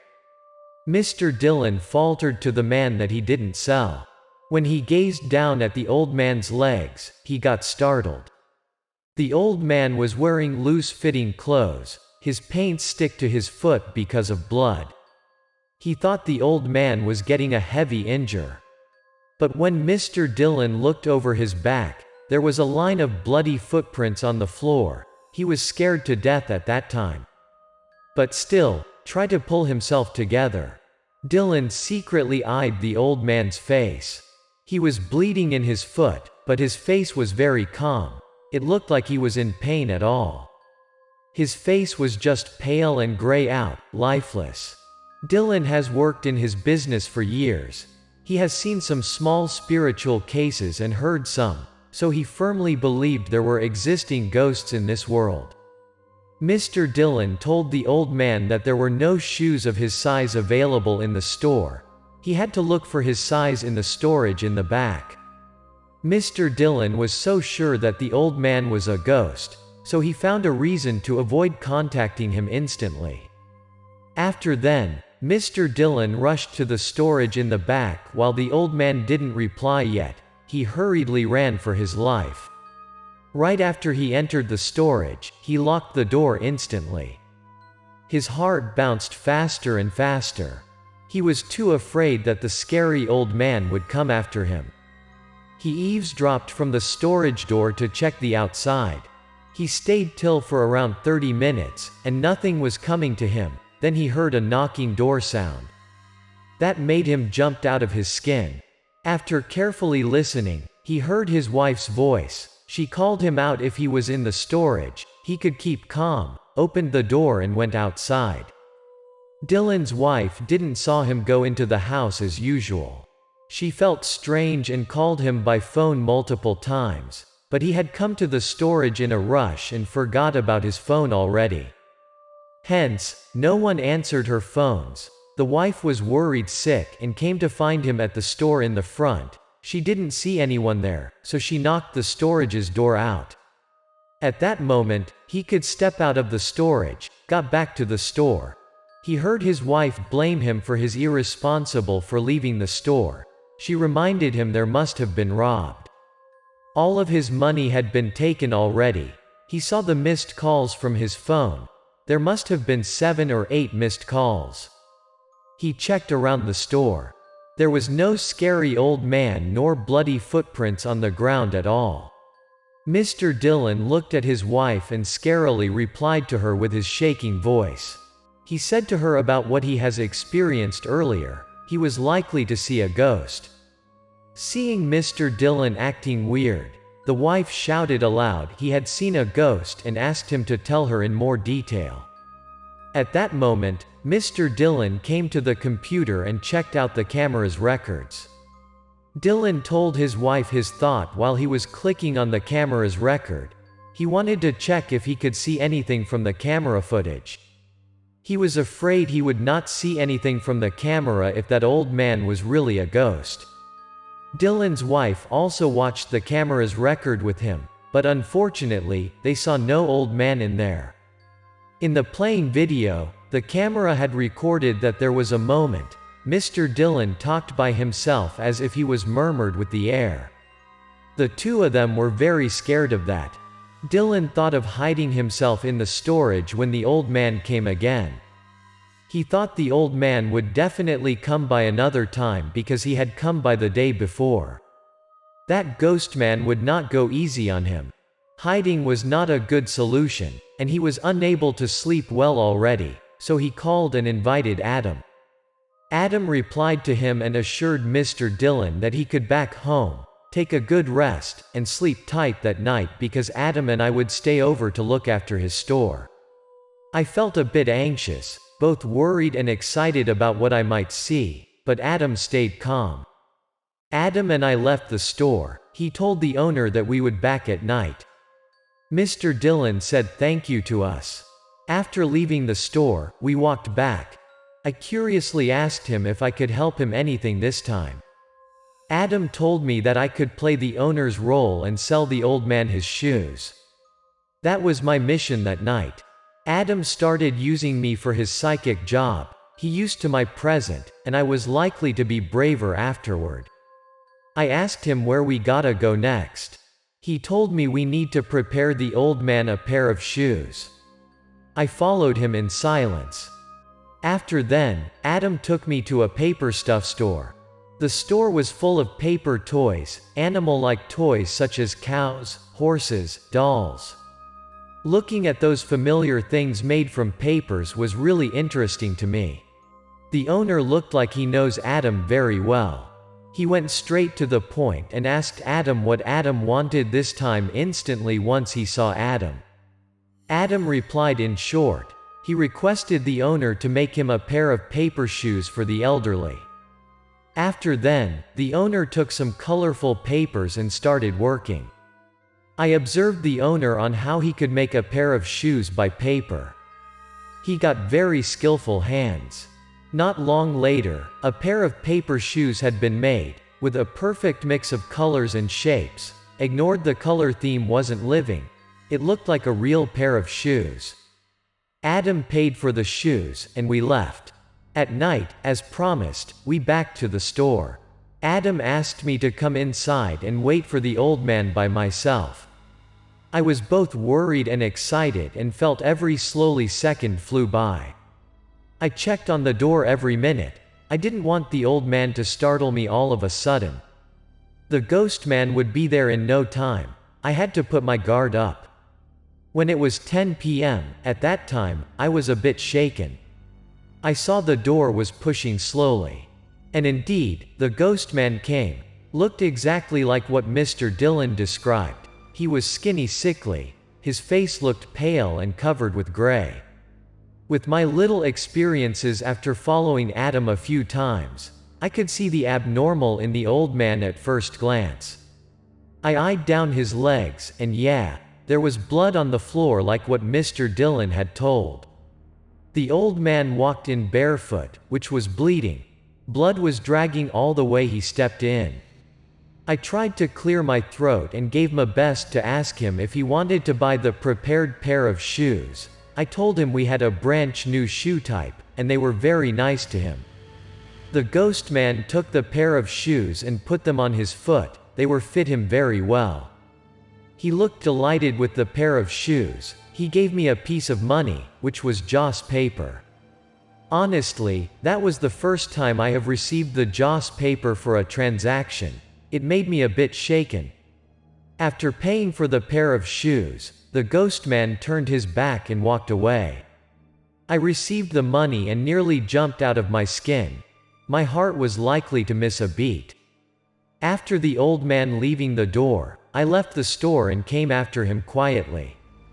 I saw Adam outside instantly, but not the ghost man. The old man was indeed a ghost without a doubt. At his age, there was no one could walk that fast.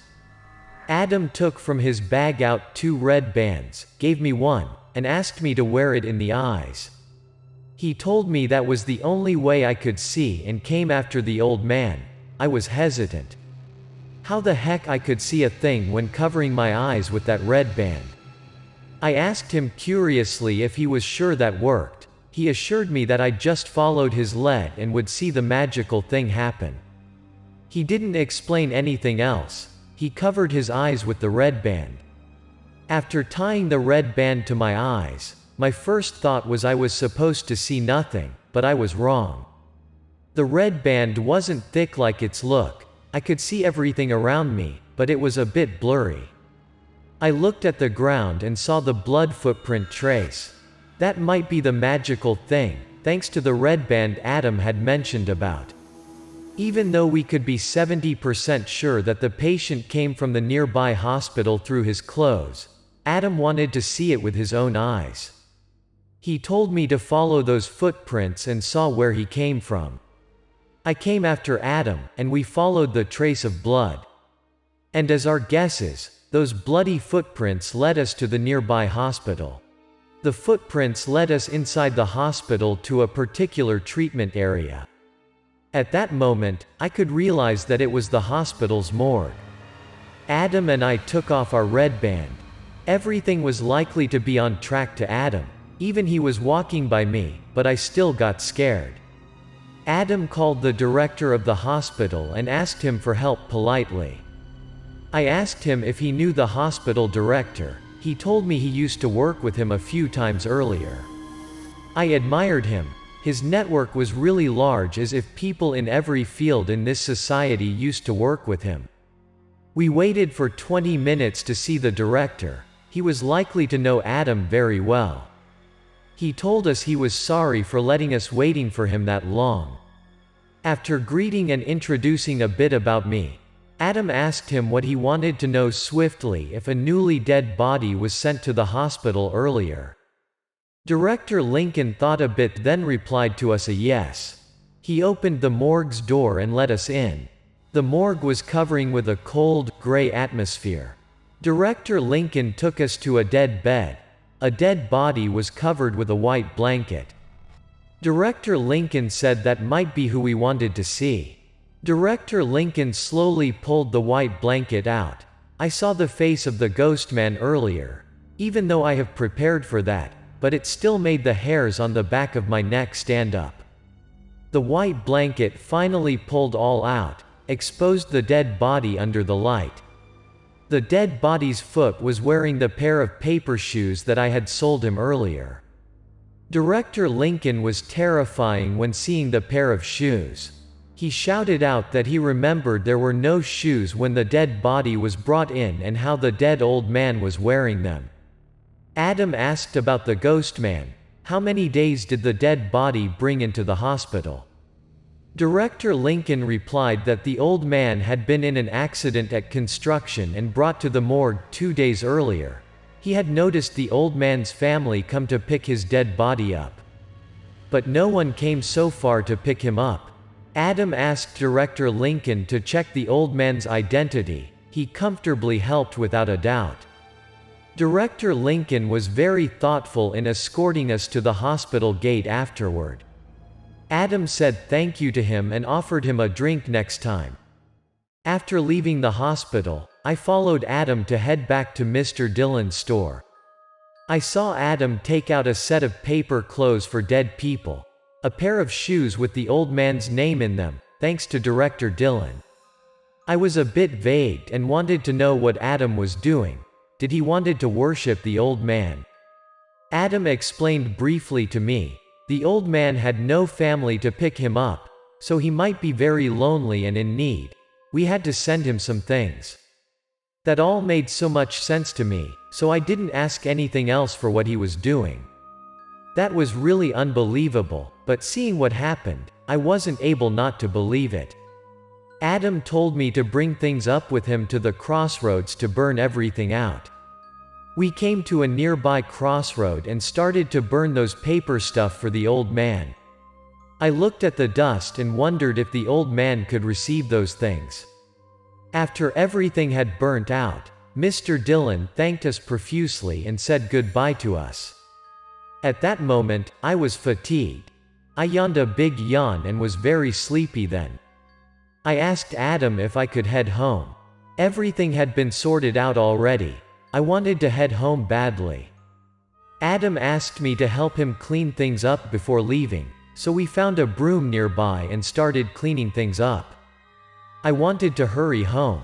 We have to save the environment in any situation, you know. After that night, we had received a little money and a thank you letter from Mr. Dillon. The ghost man hasn't ever come back to see him, and he didn't have a gut to stay late at the store as before.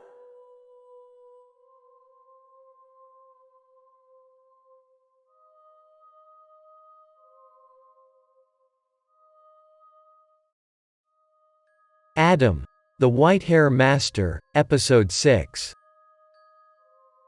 Today I have another chance to follow Adam and see him handle his job once more time. This time I came to a house. They have contacted Adam and asked him to come by to check on their son's status. The boy was likely to be haunted by a dirty thing. The moment we stepped inside the house, the little boy was very normal, but after a while, he started acting weird. He screamed aloud and struggled. Both me and Adam tried to hold him back, but even with your young man's strengths, we could not deal with that. The boy was screaming more and more. He was eye-rolling and got foaming at his mouth, which looked really scary. We let the boy go. Adam took a penny from his bag, held it by his 2 fingers, and murmured some weird things. I could only hear something like, "All the spirits out there, please listen to my will." After murmuring those words, Adam put the penny to the boy's forehead. The magic had happened right after then. The boy stopped screaming and acting up. His face turned back to normal, his eyes slowly closed up, and he passed out. I saw Adam gave a relief sign. He said that the boy was fine already, so the parents should not worry about him anymore. He told them to follow some notices afterward. His forehead was sweaty. The parents gave him a thank profusely. They looked pleased to see their son could get back to normal. Adam replied that was his job, and he happily helped people. The parent of the haunted boy told us to stay over and could leave in the early morning because it was really late already. I thought they wanted to cook us dinner to thank us. But Adam refused their offer. He told them he was thankful for that, but he had works to do. Then the 2 of us left their house. We have planned to call a cab and back to the city center because that was not really late, and indeed there would be some taxi drivers around there. Unfortunately, it rained cats and dogs then. There would be no taxi driver who could drive us back, so Adam and I kept running outside until we found a small motel. The heavy rain made us sweet. I complained a bit about why there was no sign of the heavy rain earlier. I suddenly asked Adam how he didn't predict that rain might be deep down. I thought Adam was a saint already, so there would be nothing he wasn't aware of. Adam gave me a smile and replied to my question. He was just a human being. How he could predict everything. I have overrated him, and we had to stay in town overnight. He looked in the motel direction and told me. Adam told me the rain wasn't normal. It might be something that wanted us to stay over that night. I didn't catch what Adam meant. He was just talking nonsense out of the blue and so hard to understand to me. And so, we pushed the motel's door to step in. We saw a reception desk right after opening the door. There was a middle-aged man, around his 40s.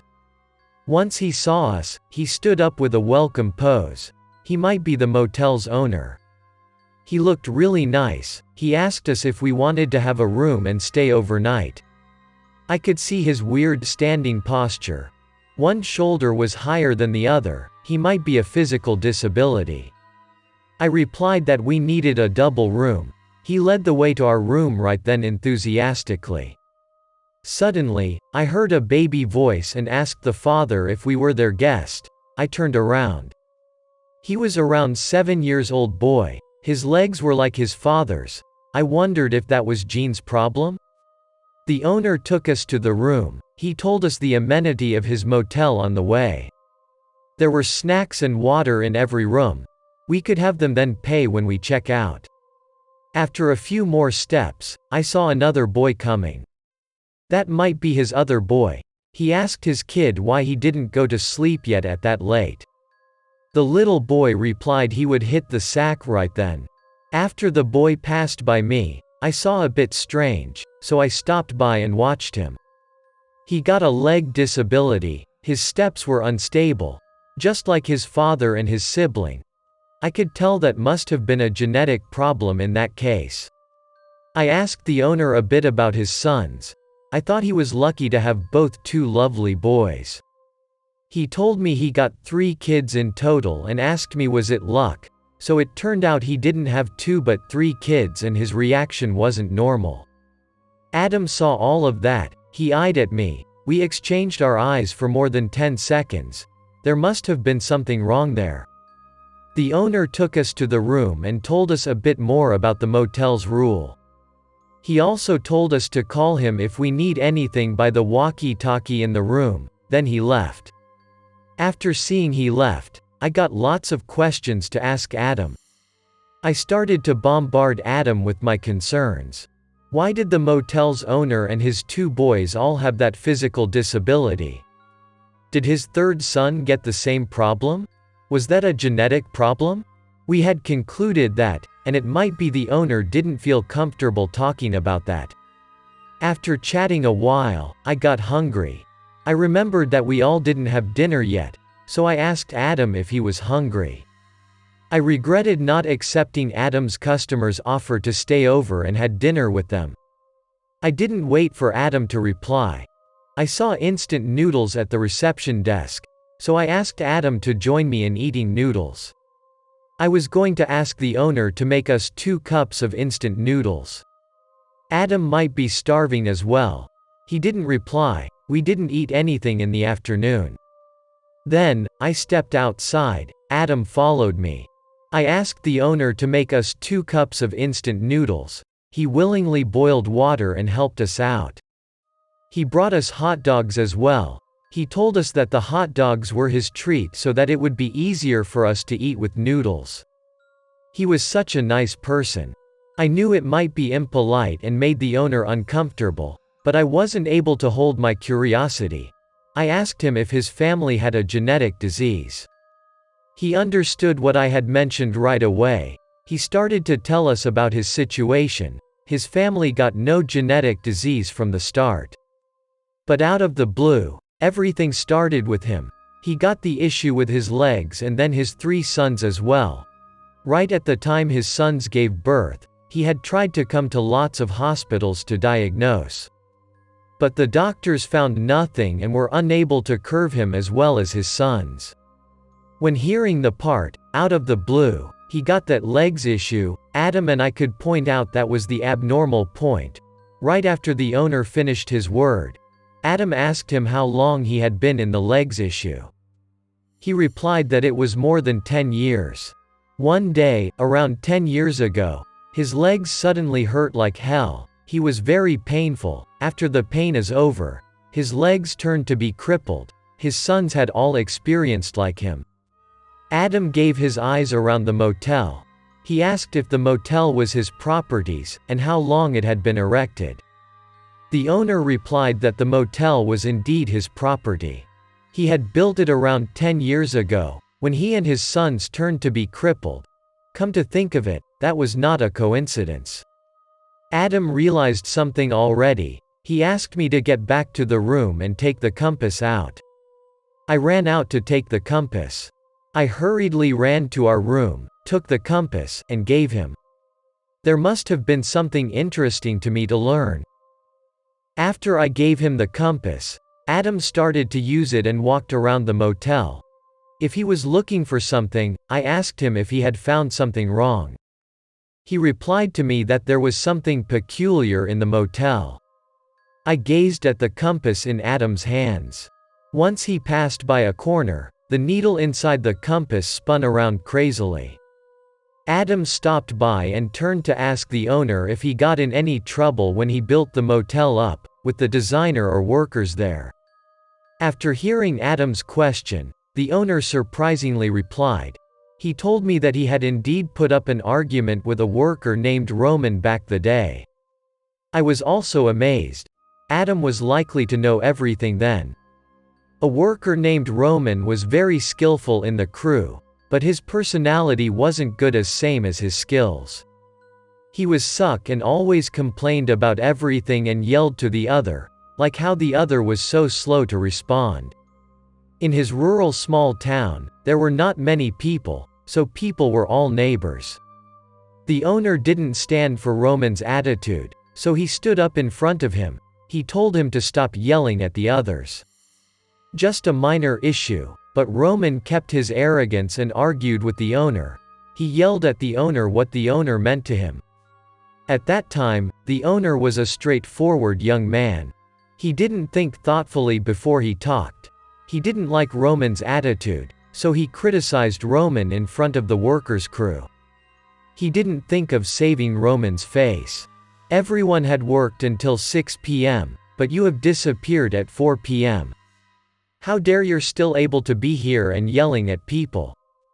Do you think you are the most skillful worker here, so you're able to lord it over your crew here? The owner warned Roman that he better kept his mouth. He was the one who pays for them. Seeing the tension between them, one of the workers came and tried to calm the owner down. The owner remembered Roman's eyes that day. His eyes were filled with anger. That is such a young disrespectful worker. Such an arrogant kid. How skillful he was, all useless without his attitudes. That was a small argument in the past. Then the owner didn't have any arguments with him, and that worker had focused on his job to get it done as well. After that argument, the owner told us that Roman didn't make any scenes anymore until they finished the motel. He turned to ask Adam if Adam found something. I could assure Adam had pinpointed the vital point here, but I couldn't guess what it was. Adam said that Roman had buried something right underneath those bricks under his feet if he was right. Adam asked the owner for his permission to break the bricks there and asked him to find him a huge hoe. Right after the motel's owner brought us a hoe, Adam turned to me and asked me to break the bricks. I received the hoe and started to excavate the floor out. I hit it hard to the brick floor. Even though there were 3 people there, but come to think of that, the owner was a disability. Adam was my half-teacher since I wanted to follow him, so there was only me could do the job. I had to take that. I hit the hoe to the brick floor and made a loud noise. After a half hour of hitting the floor by the hoe, the bricks had broken, and the thing under the surface had nearly exposed to us. Adam handed me up and gave me a sign of stop digging. He was likely to find something out. I made a hole on the ground after 30 minutes of using the hoe, and I could see a ground-like color wooden box inside. No wonder I didn't see that when digging. No need to be asked. That kind of difficult job took the box out of the mess must be me then. I tried my best to pull the box out of the hole. It was stuck in a mess. The box was around 2 spans. Once again, I told Adam how I admire him, how he could find a deeply buried box like that. Adam was very humbled and told me to stop flattering him. That was all thanks to his luck, and he asked me to quickly open the box out. The box was the reason why the motel's owner and his sons got their leg issues in the last 10 years. Once the box was opened, we saw there were 4 wooden puppets in there. The 4 of them were all male-like, and their legs were all broken. I took one of them to see and curiously asked why those puppets all broke their one legs. That rang a bell at that time. Those puppets stood for the 4 members of the motel's owner's family. The puppets' broken legs matched with the owner and his sons. Until that moment, the motel's owner completely believed in Adam's abilities. He couldn't imagine how his words made him and his son miserable life. That was so brutal. The owner saw Adam had found those puppets, so he asked if he could break the curse and helped his family to get back to live a normal life. He was capable of the leg issue, but his sons got their bright futures ahead.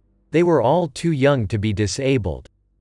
Adam told us that those curses could break very easily, but he warned that the one who cursed would be suffering. All the owner needed was a mirror. The motel's owner gave us a piece of very shocking information.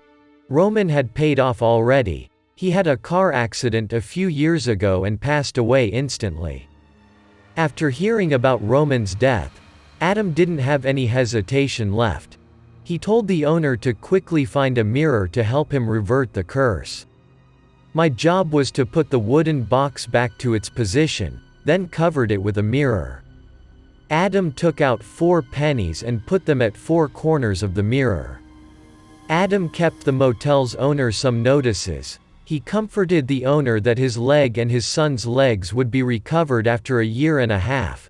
He had to fill that hole up tomorrow and had to be careful. Try to not move the 4 pennies out of their places. The motel's owner was very grateful. He tended to give Adam money, but Adam refused his money. Adam said that all he needed was a free night of accommodation at his motel that night. I wanted to learn all his skills. I flattered Adam once again. I told him he was really done a fantastic job. Just holding a compass and walked around to find a box which had been buried in years. How did he learn that skill? He replied that was from his master. Even in a minute, I wanted to see his master and learn some useful tips. No need to be an advanced tip or something. But Adam replied to me those skills didn't for everyone to learn.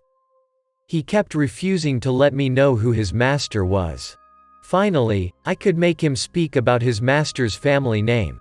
His master was from Smith's family, which did not satisfy me.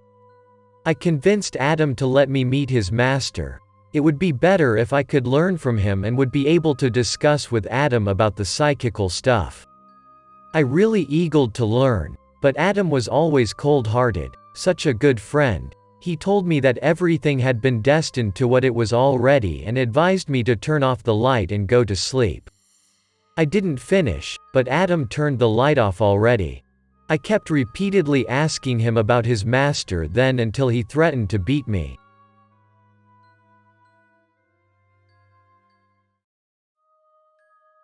Adam, the White Hair Master, Episode 7. Paperman Curse. This is all beginning at a crossroads traffic light. At that moment, I followed Adam wherever he went to learn psychical abilities. Honestly, I wanted to be like Adam badly. When Adam and I waited for the green light to cross the street, he might be annoyed with my present. He asked me if I could stop bothering him. To me, I was so determined. I admired everything of him, from his look to his abilities. I was also a fan of his Smith secret master already, since the master had taught Adam everything. I insisted that if he didn't want me to bother him, he should introduce me to his master.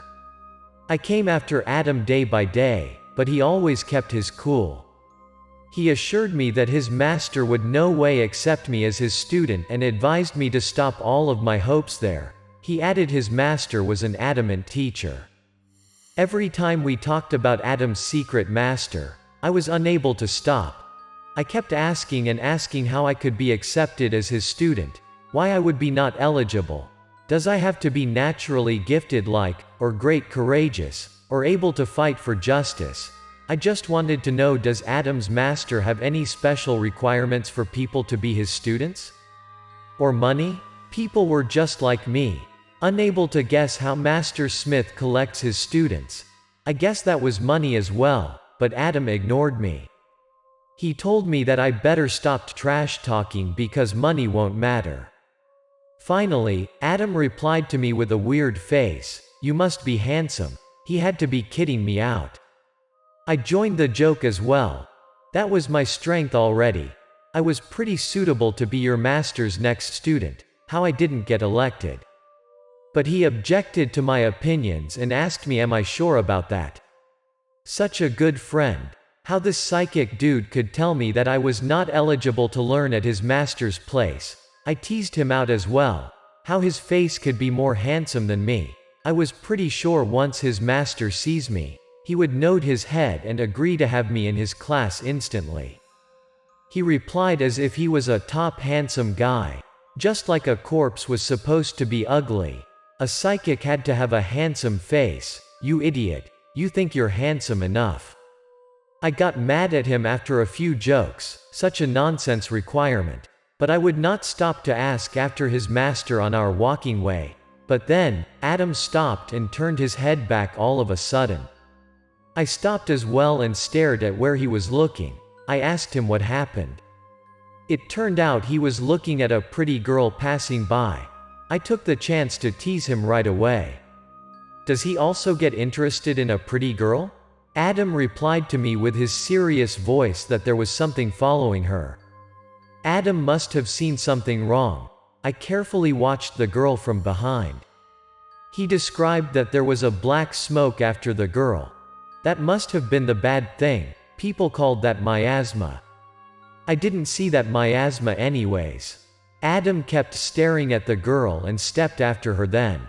He wanted to check something out. The two of us followed the girl. We kept the distance so that the girl didn't freak out. I told Adam that I think we were acting very weird. I felt like I was a pervert for being after a girl on the street. But Adam didn't calm me down. He said that if I felt that way, I didn't need to follow him. Just do what I felt comfortable. He told me I could back to my home. But how could I leave? That must be magical things happening, and I would see Adam's abilities. So I shut my mouth up and followed him in silence. The pretty girl stopped at a crossroads. There was a truck there waiting for the green light. Right after the truck ready to drive, the girl ran out of the street in front of the truck. My heart missed a beat. Did the girl want to kill herself? Before I screamed out loud, Adam had taken his action. He ran toward her. Fortunately, he could grab her shirt in the nick of time. Oh my God, the girl must have grinned under the truck's wheels if Adam wasn't there in time. Adam asked the girl if she was okay, and the girl was filling with fear. Her face was ashen. After a few secs, she could speak up. She faltered that she was okay and gave Adam a thank you. Out of the blue, Adam asked her how often she was in that kind of dangerous situation. That was weird. He was likely to know everything was happening to the girl. The girl was shocked by Adam's question. Eventually, she wondered how Adam knew her situation. She shouted out who Adam was and how he could know that. After seeing her reaction, I had to speak up to settle things down. Everything was not going to end if the two of them kept asking. I explained that Adam was a psychic. He had seen the haze behind her, and she shouldn't worry about telling him her spiritual problem. He could help her out. After hearing that, the girl looked scared and turned her head back to check out what was behind her. I tried to end her doubt. I told her she was unable to see the haze. There was only Adam could see that thing. We wanted to help her, so we could find a nice place to talk. A few moments later, after thinking thoughtfully, the girl took us to a nearby coffee shop. She started to answer Adam's earlier question. It was the third time she stepped at the hell door. The first time, she was pulling out of the staircase, but there was no one there once she looked back. Another time was when she was walking on the street. There was a vase of a flower falling to her head, but luckily, she was able to dodge it. Adam talked straight to the point then. He asked if the girl got in trouble with anyone earlier, so that people wanted to hurt her and took revenge, or did something seriously happen to her. He guessed that there must have been someone who tried to hurt her. The girl kept her head down and drowned in silence for a while. Then she spoke up with a sadly shaking voice. Her boyfriend had died a month earlier. Adam asked her if she thought her boyfriend's spirit was after her after he died. The girl honestly replied that she did. The girl said that she had sensed something wrong a week earlier. She felt there must have been someone always behind her, but the girl could not see anyone when she turned her head back. Even when she was asleep, there was likely someone next to her on the bed, which was very real. Adam asked about the strange things in her house. The girl thought it carefully, then mentioned her boyfriend's mother. She told Adam that nothing strange happened to her, but her boyfriend's mother had paid her a visit a few days earlier. Adam told her that was the point, but I didn't get why it was the strange thing he wanted to ask. The girl faced down and said that was out of the norm to her afterward because her boyfriend's mother has never visited her before. The mother hated her because she had thought that the girl was the reason why her son died. It was more confusing to me. I asked the girl why her boyfriend's mother could think like that. The girl explained that her boyfriend had a car accident when driving to see her. And so the mother kept blaming her and assumed that the girl was the one who killed her dear son. After her boyfriend's funeral, the mother kept calling her and showing her scolds, but the girl tried to keep silent and patient with the mother. She thought that the mother must have been suffering a lot, but then out of the blue, the mother came to her house, and she was likely to get better. A week earlier, the mother had come to her house and surprised her. She asked the mother why she would come right when she opened the door. The mother replied that she came to check on her and stepped inside her house. But instead of sitting in the living room, she went straight to her bedroom and wanted to clean up the mess in her bedroom, which was very weird. The girl was perplexed by that. The girl didn't want to bother the mother and wanted to clean up her mess by herself, but her boyfriend's mother told the girl to go outside and pour her a drink so that she could clean up faster. Once the girl brought her a glass of water, the mother stood up and tended to leave already. She asked the mother to have a drink. But the mother refused and told her she had works to do, so she gotta leave. Once being at the doorstep, the mother murmured something bizarre, but the girl missed that. The mother left the girl after told her that she wished her son and the girl could be together soon. That was obvious to me. Adam had shouted out his opinion, which was the same as mine to the girl. The mother must have put something in the girl's bedroom. Then Adam asked the girl to take us to her house in a hurry. She took us to her house to check everything out by her car. We went straight to her bedroom right then. I felt the room was cold and lifeless. Adam looked at the bed and kept his silence a while. It made me worried sick. I asked him what happened and if he found something. After watching around the room, Adam told me to lift the mattress up. Once again, I had to do the heavy job. You could see how important I was. After the mattress had been turned over, Adam was likely to find something. He spoke up. There was a black paper man under the mattress. I asked him what it was. The girl was also carefully listening. She also wondered how the paperman under her mattress. Adam replied that she had been in danger earlier, all because of that paperman. Her boyfriend's mother had been put the paperman there, so that you could stay with her son forever. That was a curse technique that put a paperman under someone's bed or pillow. The victim would catch some unfortunate events. They could even die. The black paperman was the most potent curse. Adam put the paperman between his 2 fingers. He waved around and murmured something in his mouth at the same time, and then the paperman burned out in his fingers. The girl screamed aloud at that moment. I came closer to her and checked what happened. She told us that she felt hot on her back like a burning fire. Adam comforted her that her problem had been solved out. Everything would get back to normal. If she was a Buddhism, she should come to the pagoda, pray for her boyfriend to rest in peace. The girl gave us a thank and escorted us to her doorstep. I faltered at the door. I wanted to let her know that we required money, but Adam had stopped me then. He called me to leave. Adam rushed me to leave. I just wanted to charge her a little money. We had helped her out to save her life. It would make sense to ask for a small fee. Adam said that we were doing the good thing. She could make it alive from the curse multiple times earlier since her family. She was all a good person. Her family had made a bunch fortunate. God had blessed her. That was called do good, and good things would come. She deserved it. After leaving the girl's house, Adam waved a cab. I remembered that Adam had asked about her boyfriend's address. I asked him what he asked for. I didn't understand what would he do next anymore, but as who he was, I thought he would come to teach the bad mother a lesson. I asked him out if Adam wanted to punish the mother because she had cursed the innocent girl. He replied that he just wanted to have a look. I came after Adam. Once we came to the boyfriend's properties, the mother was sitting on a bench at a square nearby. Looking at the mother, I didn't think she was an evil person. She was unfortunate and looked miserable.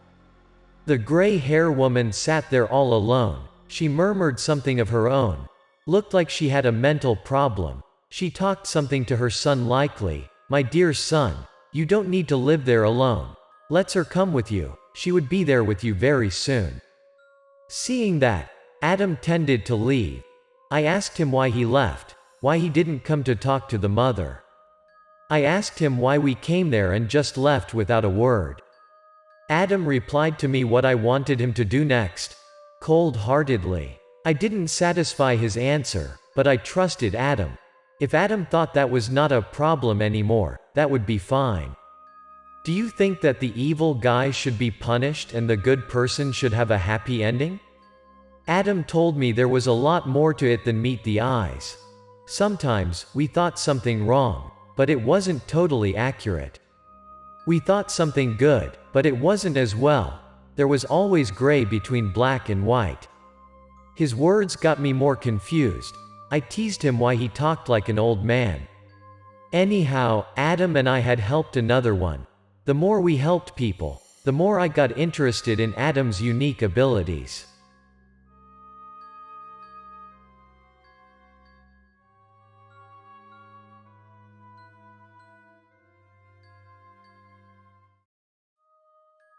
Adam, the White Hair Master. Episode 8. Perfect Cat. Hello, this is me again. I was the one called Adam and began our story today. The one in trouble was my friend's sister. That was a bit complicated. You just need to know she was Nora. She told me that something was happening with her family, so he wanted Adam to help her. Since my friend had outed of the town for her business trip, so Adam and I had to find the way to Nora's place on by our own. Based on the address she had sent me via text, we could finally find Nora's apartment. I looked carefully at the address on my phone and compared it to the address in front of me. If everything was good, we reached her place already. I have seen Adam with his exceptional abilities from time to time and looked forward to seeing more. I wanted to learn them from him as well. Once we reached the apartment's gate, Adam asked me why all of my friends got that spiritual stuff and why they told me and asked for help. I gave him a big smile. I told him what was his ability for. I wanted to hide from him that I have contacted all around to ask if people need help spiritually. So that I could witnessed his talent, I had to wait a while to have Nora contact me. I had to work very hard on that. Adam told me that might be I got the potential. That was the first time I heard him encourage me. I knew it, I knew I fit in the job very well. Adam continued. He told me that the unnatural thing would come and happen to some particular one. That was all destined already to how it is. Even how far you go, it would come after you. I was unable to understand him anymore. I walked to Nora's apartment and rang the bell. Once the door opened a little, I saw a cat ran out under my feet. The cat was very fast, so that I had no preparation and was startled. I screamed aloud, which was very embarrassing in front of people. The cat ran outside without a turn. Nora came out and called the cat back. The cat's name was Lucy. Seeing Adam and me there, Nora didn't come after Lucy outside. Then she welcomed us to the house politely. She was sorry about Lucy. She had no idea why the cat kept running outside very often. Adam gazed at the cat's shadow from afar. He stood there frozen. It made me unable to guess what was in his head, so I called him out to hurry to go inside the house. Nora was very thoughtful. She brought us some fruits and teas. She invited us to have some. I shyly smiled at her, told her that she didn't have to be too formal like that to us and just let us be her guests. Being following Adam for a long while, I learned the straightforward from him. I spoke up and asked Nora about the unusual things in her house. Nora told us her problem in no time. She thought her house was haunting. Adam surprisingly asked her why she would think of it. Did she hear or see something out of the norm? Nora told us her suspicion. She thought a child was at her house, a familiar kid to her. His name was Andrew. I asked who Andrew was. Nora told us that Andrew was a little kid who lived in the apartment earlier. A few days earlier, Andrew played hide and seek with the other kids in the neighborhood. Andrew hid out, and since then, he didn't come outside. He went missing. Andrew's parents called out for the apartment securities and went to find him around the apartment now and then, but there was nothing to ring the bell. The kid was still nowhere to be found. After then, seeing that turned to be serious, Andrew's parents reported to the police. They had started the investigation in days, but there was nothing new. They doubted that the kidnappers had taken Andrew away. After a few days, a terrible event had happened at Nora's apartment. She has heard the crying baby sounds in her apartment at night for days. She was living there by herself, that night after she passed out. She drowsily heard a baby crying sound. The sound awakened her instantly. Nora woke up and listened to the sound carefully. She heard from the living room that the more she listened, the clearer the sound was. Nora opened her bedroom door and went outside silently. The crying sound was from the living room behind the couch. Nora spoke up loudly and asked who was there, but there was no one answer her. She repeated the question of who was there and walked towards the couch. Out of the blue, her cat Lucy jumped out from behind the couch. Nora startled and scolded Lucy. She was nearly scared to death. Then Nora held Lucy in her hands and looked at the couch. She walked to the behind of the couch, but there was nothing. She couldn't understand what had happened. The night after, she woke up in the middle of the night and went to the bathroom. Right after opening the bedroom door, Nora felt something strange. There was a wet baby footprint trace in the living room. Her fridge was wide opening, and the food inside was scattering around like a mess. She thought that Andrew had been killed and his spirit had come to her house every night for food. Nora was really scared. she had no idea why Andrew come to her house but not his parents. After hearing all of that, Adam didn't ask about Andrew, but he asked after her cat, Lucy. When did Lucy start acting weird like that? It was bizarre. Her cat started to run outside very often after Andrew went missing a few days. Nora asked if there was a connection between Andrew and Lucy. Adam didn't answer right then. He stood up and told her that he needed to walk around to find the leads. She told us just to be her guests. I knew Adam had something in his head already. There was definitely something wrong in the house. I followed Adam and looked around the house, the bedroom, the living room, the kitchen, and the bathroom. I asked Adam if he could see anything. But his answer was no. There was nothing abnormal in the house. That was an unacceptable answer to me. Rationally speaking, there must have been a ghost in the house. Why did Adam not see anything? I asked him once again to confirm. So there was nothing in the house, no ghost, no spirit. Was Adam sure about that? Adam replied cold-bloodedly. Adam looked at every room and opened all the windows out. I was very confused about how the heck there was nothing in the house. Adam faced down under the windows and assured that he saw nothing unusual here. Nora's apartment was on the 3rd floor. Adam opened the windows and stared outside to check if it could climb in from the outside. Finally, Adam asked Nora that if Lucy could climb out from the windows. Nora replied that sometimes her cat could open the windows from inside and jump out. She asked if that was abnormal? Just like me, Nora wasn't getting why Adam didn't ask anything about the ghost in her apartment but her cat. Adam replied confidently to her, there was nothing to worry about. He would catch the ghost in her house that night. Honestly, that was the expected answer from me. If Adam weren't able to help Nora out, that would be embarrassing because I was the one who assured Nora that I could help. Hearing his words, I believed Adam could catch the ghost that night, and Nora's problem would be sorted all out for good. Adam took from his bag a small camera out and put it towards the fridge. I thought that might be his special camera to record ghosts, as I have seen in the movie. I curiously asked him, but he said that I was just overthinking. He told me that was just a regular camera. I gotta confess, even I have been friended with him for years, but I could not guess what was in his head at that time. Alright, I believed in what he had told me. That was just a regular camera. After setting up the camera, Adam stood up and said goodbye to her. I could see that Nora was confusing just like me earlier. We didn't understand what Adam was thinking.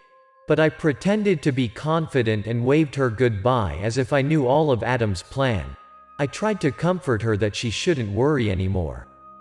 We would solve her problem in no time.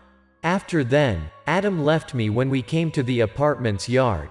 He told me he would see me at night there, how a good friend was. That night, as scheduled, I came to the apartment yard. I had to wait for him until 10:40 p.m. I had stood there and nearly been eaten up by the mosquitoes. I had been bitten by the mosquito all over my body, but he still faced his phone calmly. I complained to him why he came that late. I came closer to him and tended to give him some more complaints, but seeing his phone screen, I wasn't able to speak up. On his screen, that was what the camera recorded inside Nora's house. Her cat Lucy was on the screen.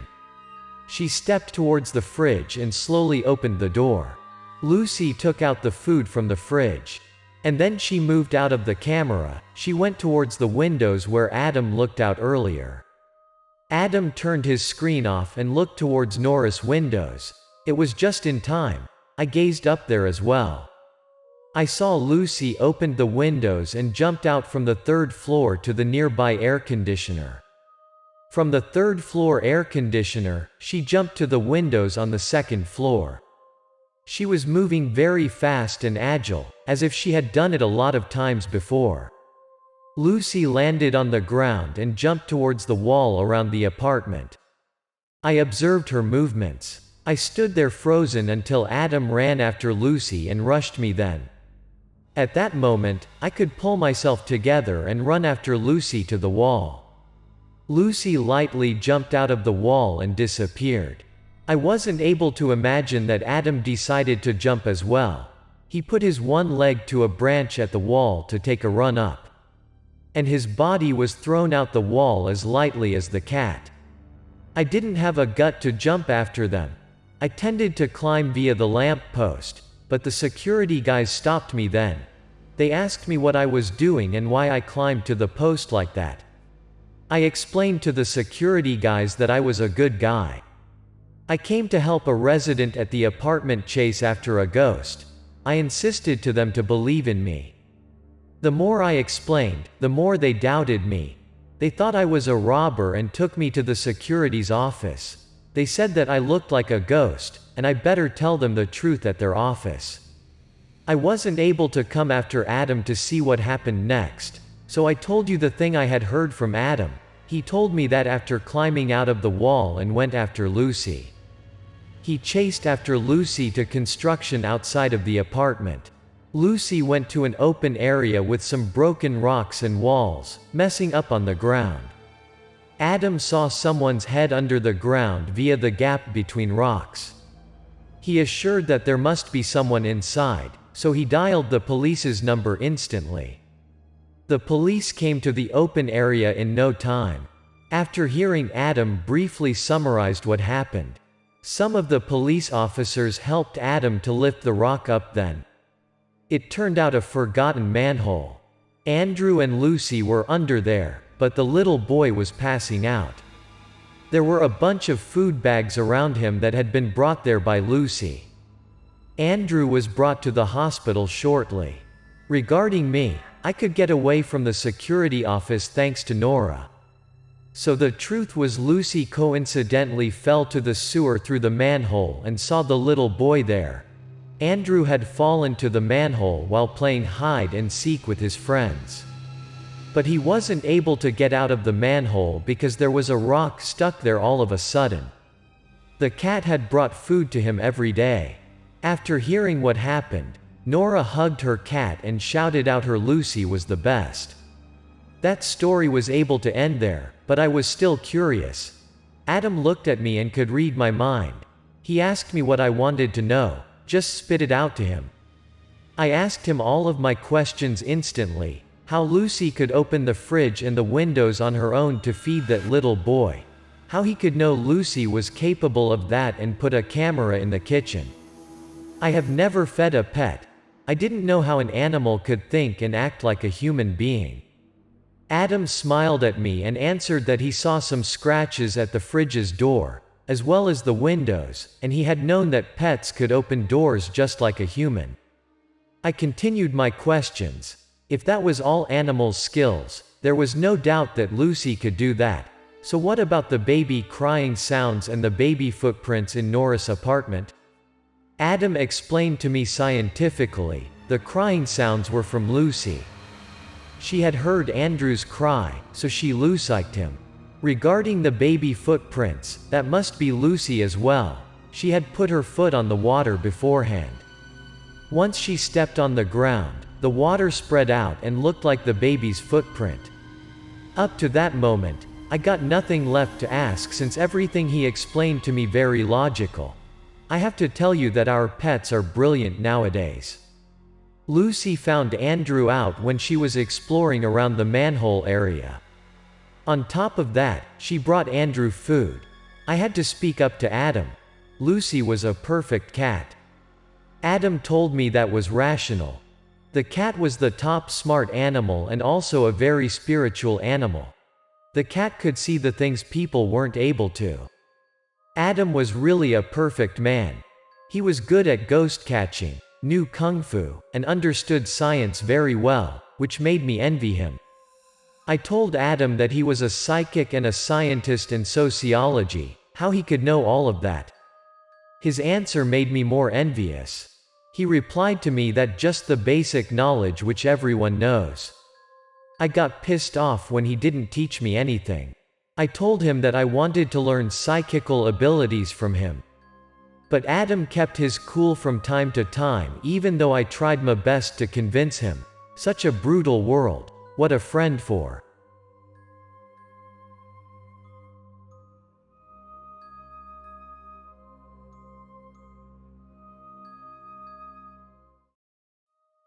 Adam, the White Hair Master, Episode 9.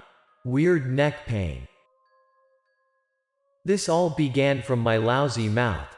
I had boasted to my relatives that I had knowledge of psychical, geomancy, and yin-yang abilities.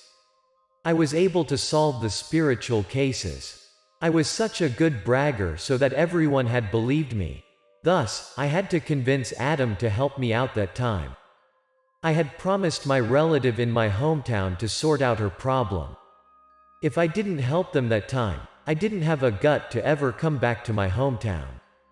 Everyone had rumored my abilities to my aunt in my hometown. She called me out and wanted me to come to her house and check out her problem. I didn't have a choice.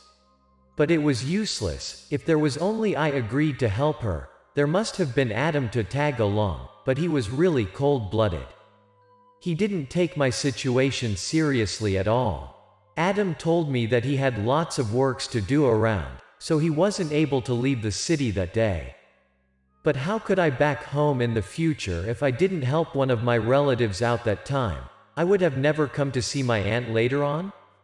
I had to be bold-faced to beg Adam for help. I called him my bigger brother as a teenager, and I need his help badly at that time. I had to apply all of my strategies and tried my best to beg him for that time. After 2 hours long begging, he finally became softer and promised to go to my hometown with me. Even though Adam and I had worked together for a short time, I knew who he was and his personality very well. He was kind of hard from the outside, but deep down, he was very kind and soft from the inside. I had bought 2 tickets already. I happily showed him the tickets and took him to the train station. I was afraid that Adam would change his mind in no time, so I took him to the train station shortly then. While taking a bus to the train station, I saw Adam called someone to cancel his schedule. Adam said to Uncle William that he had expected works to resolve, so he would get back to Uncle William right after Adam resolved the urgent work then. Hearing what he told Uncle William, I got shamed for what I dragged him into without noticing. He looked swamped, and because of my unthoughtful mouth, he had to delay his work. I was so pathetical. We took 2 hours from the train station to my hometown. During traveling on the train, Adam was pretty quiet. He headed to the windows. I wondered if he got mad at me. I handed Adam a bottle of water and said sorry to him. Because of me, he had to delay his job. Adam didn't get mad at me.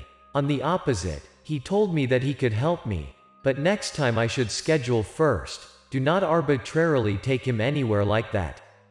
Seeing Adam didn't get mad at me, I happily promised him that I would discuss with him if there were anything next time. Adam took the water bottle from me, took a sip, and asked what happened to my aunt. That was not my close auntie. She was a cousin of my mother. I called her Auntie Alice. I wanted to hint at him about how I related to her, but Adam didn't seem to care. He told me that I didn't need to talk about the whole of my family hierarchy. I just told him what happened to her. Then I started to tell him what happened to my Auntie Alice. She had a weird health issue. Her neck was hurt like hell from last year, and it looked like everything was getting worse for her. Adam replied that why her family didn't take her to the hospital. He always wanted to sort things out from a scientific perspective first. Well, I told him that everyone took her to all the big hospitals in the region. But they didn't found anything about her neck pain's root cause, and so, they all thought that was a spirit cause and wanted to find a psychic to help. Adam could see an overall picture, I thought.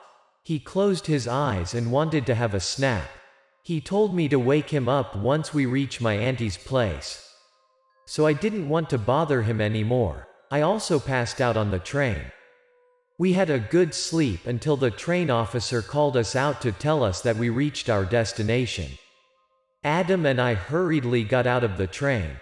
From afar, I could see Lucas, Auntie Alice's son, came to pick us up. He asked if we got tired all the way there. I replied to Lucas that my friend Adam was coming to help his mom out. Lucas politely greeted Adam and called Adam as master. That made Adam a bit ashamed. Adam wanted Lucas to see him as my friend and asked Lucas to just call him Adam. After we reached the house, Adam didn't rush to come in, but he looked around the yard first. I thought he must have seen something wrong, so I asked him what happened and what he had seen. His answer surprised me. He said that the place got good geomancy, everything was perfect, so the family members were supposed to have good health. I stepped into the house first and took Adam in. I could see my auntie at right stepping at the doorstep. I haven't seen her in years. I have heard about her neck pain but have no ideas how bad it was. So I asked her about her situation. She happily welcomed me in. I saw her neck lean to one side as if there was something heavy on it, and she wasn't made it straight. I introduced Adam to her and have a sit then with Adam. Adam started to ask my auntie, did she catch any unusual event earlier? Auntie Alice drowned in her thoughts for a while and faltered. Her husband replied to her, she had dreamt about her father very often. Auntie Alice was likely to recall something. She confirmed that she had dreamt about her dead father for more than a year already. He always appeared in her dreams weirdly. He told her that he was exhausted and painful. Auntie Alice's husband felt those dreams very weird. He thought that his father-in-law's grave was having a problem or something. But once he came to sweep the grave, everything was very normal at the grave. Hearing all of that, Adam stood up and wanted to see the grave. He asked if my auntie's family took us to the grave. So my uncle took us to the grave.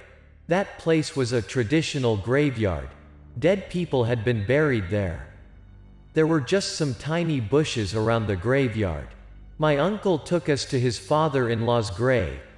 Adam stood in front of the grave, bowed his head as a greeting to him. I stood right after him. And then Adam walked around to check out. I thought this must be a tough case for Adam. He could resolve everything in a blink of an eye as usual. That time, everything had happened a very long time earlier, so I was a bit confused and asked him if he could see or sense anything. Adam turned back to me and asked me a bizarre request. He wanted to borrow my shoulder. I didn't know what he would want to do, but I was unable to say no. He wanted me to be his stand so that he could climb to my shoulder to do something. I rushed him to finish everything quickly. I repeatedly told him that I wasn't able to stand it long. Adam stood on my shoulder and looked around once again. Then he jumped down. I comforted myself that after all of my efforts to let him stand on my shoulder, he would figure out something. I asked him excitedly, "What then? What did he saw?" We were unable to tumble around the graveyard a whole day. Adam murmured that there was nothing from up there, so there would be something wrong underneath the ground. Hearing that, I thought that we had to dig out the grave, but Adam put his hand in his pocket and took out something. He took out some pennies. Then Adam collected some small branches around and plugged them to the ground around the grave. Next, he put to every branch a penny. Then there was a magical event that happened out of the blue. Some of the pennies didn't fall out but floated in the air as if an invisible power was holding them. There were a bunch of pennies floating in the air like that in different positions. All of them gathered a weird shape. Adam said that something was covering Auntie Alice's father's coffin underneath. Adam guessed that it was a root of a tree rooting to the coffin in the current situation. My uncle didn't ever hear about that weird thing. He freaked out and asked what he should do next. Adam was very calm then. His face could tell me that there was nothing serious. Adam gave my uncle two options to sort it out. One was to cut out the root on the ground so that the underneath root could die gradually. but my auntie would suffer her neck pain in a year and a half more. The second option was to dig out the coffin and cut the root instantly.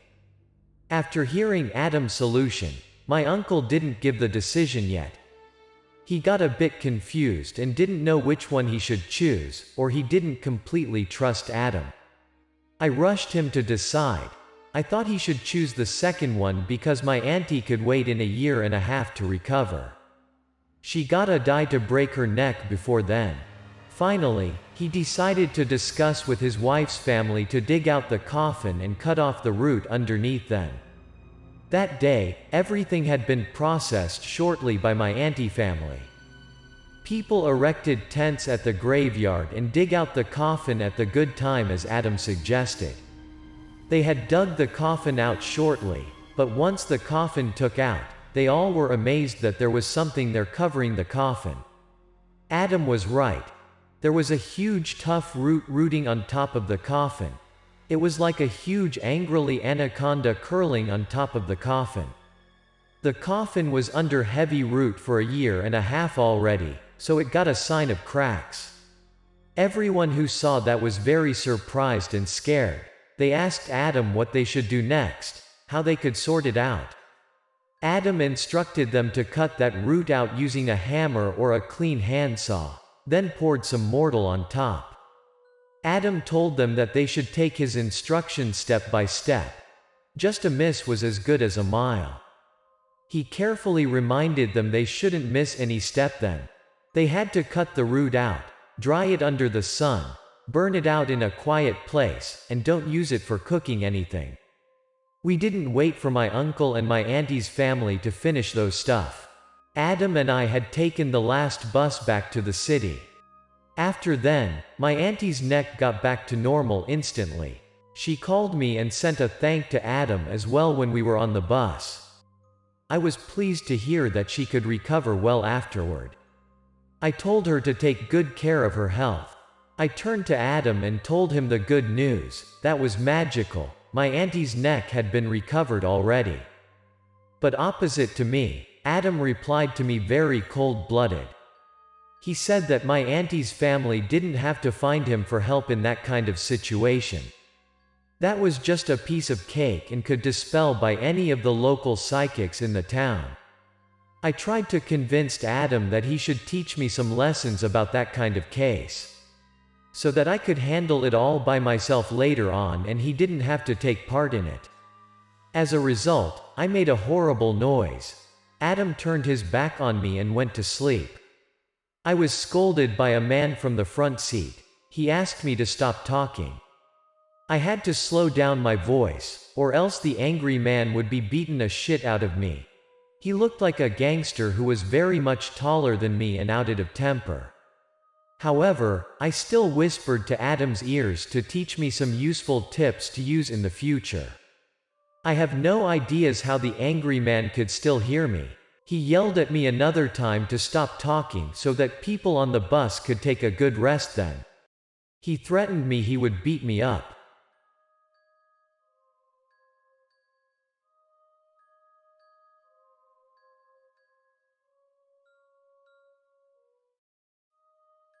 Adam, the White Hair Master, Episode 10. Grandpa's Corpse. This all began from my far relative cousin's call. Her grandpa passed away a few days earlier. From the day he died, her family had experienced lots of unusual events. Once receiving her call, I came to see Adam, my psychic friend, the only one who could help her out. I messaged Adam right after the call. I called him my master. There was something at my cousin's house in my hometown, and I needed him to come to check out the next few days. That was an urgency, but Adam's reply drove me nuts. He was sick and unable to handle this time. That was weird to me. I could not believe that Adam could be sick. He was perfect and mighty. How could he get the flu or any kind of achy that made him unable to stand up? He was always healthy. I thought he must have wanted to avoid me, so I texted that I wanted to check him out, but he replied that he was just catching a light flu and didn't need me to come. I insisted that I wanted to see how bad his situation was and wanted him to text me his address. Right after receiving the address, I took a cab and went to his address instantly. I reached his place, but I was amazed after getting out of the car and saying goodbye to the driver. I thought I had been taken to the wrong place. I was jaw-dropping from what was in front of me. I have never imagined that Adam lived a luxurious life like that. I didn't know my friend, my master, that well. I tried to pull myself together. I thought he might be just a security guy living there, but after I rang the bell and told the security guy my name as well as why I came there, the security guy opened the door and let me in. I had to accept the fact that Adam was a resident in the villa. I came after the security's instruction to Adam's place and rang the bell. That was my first time to ring a villa's bell, to be honest. After a while, Adam came to get the door. He indeed looked very sick. He asked me to come in and sit down. Once I entered the house, everything was so luxury so that I got another jaw dropped. Adam was coughing consecutively and asked me to sit down. I was shocked about Adam's living condition. That was far more my guess about him. I thought he was a poor lonely boy who lives in a small rented room. I have never thought that he could live in a huge luxury villa like that. I had to shout out to him, that was unbelievable. He was living at the top fancy villa in the city.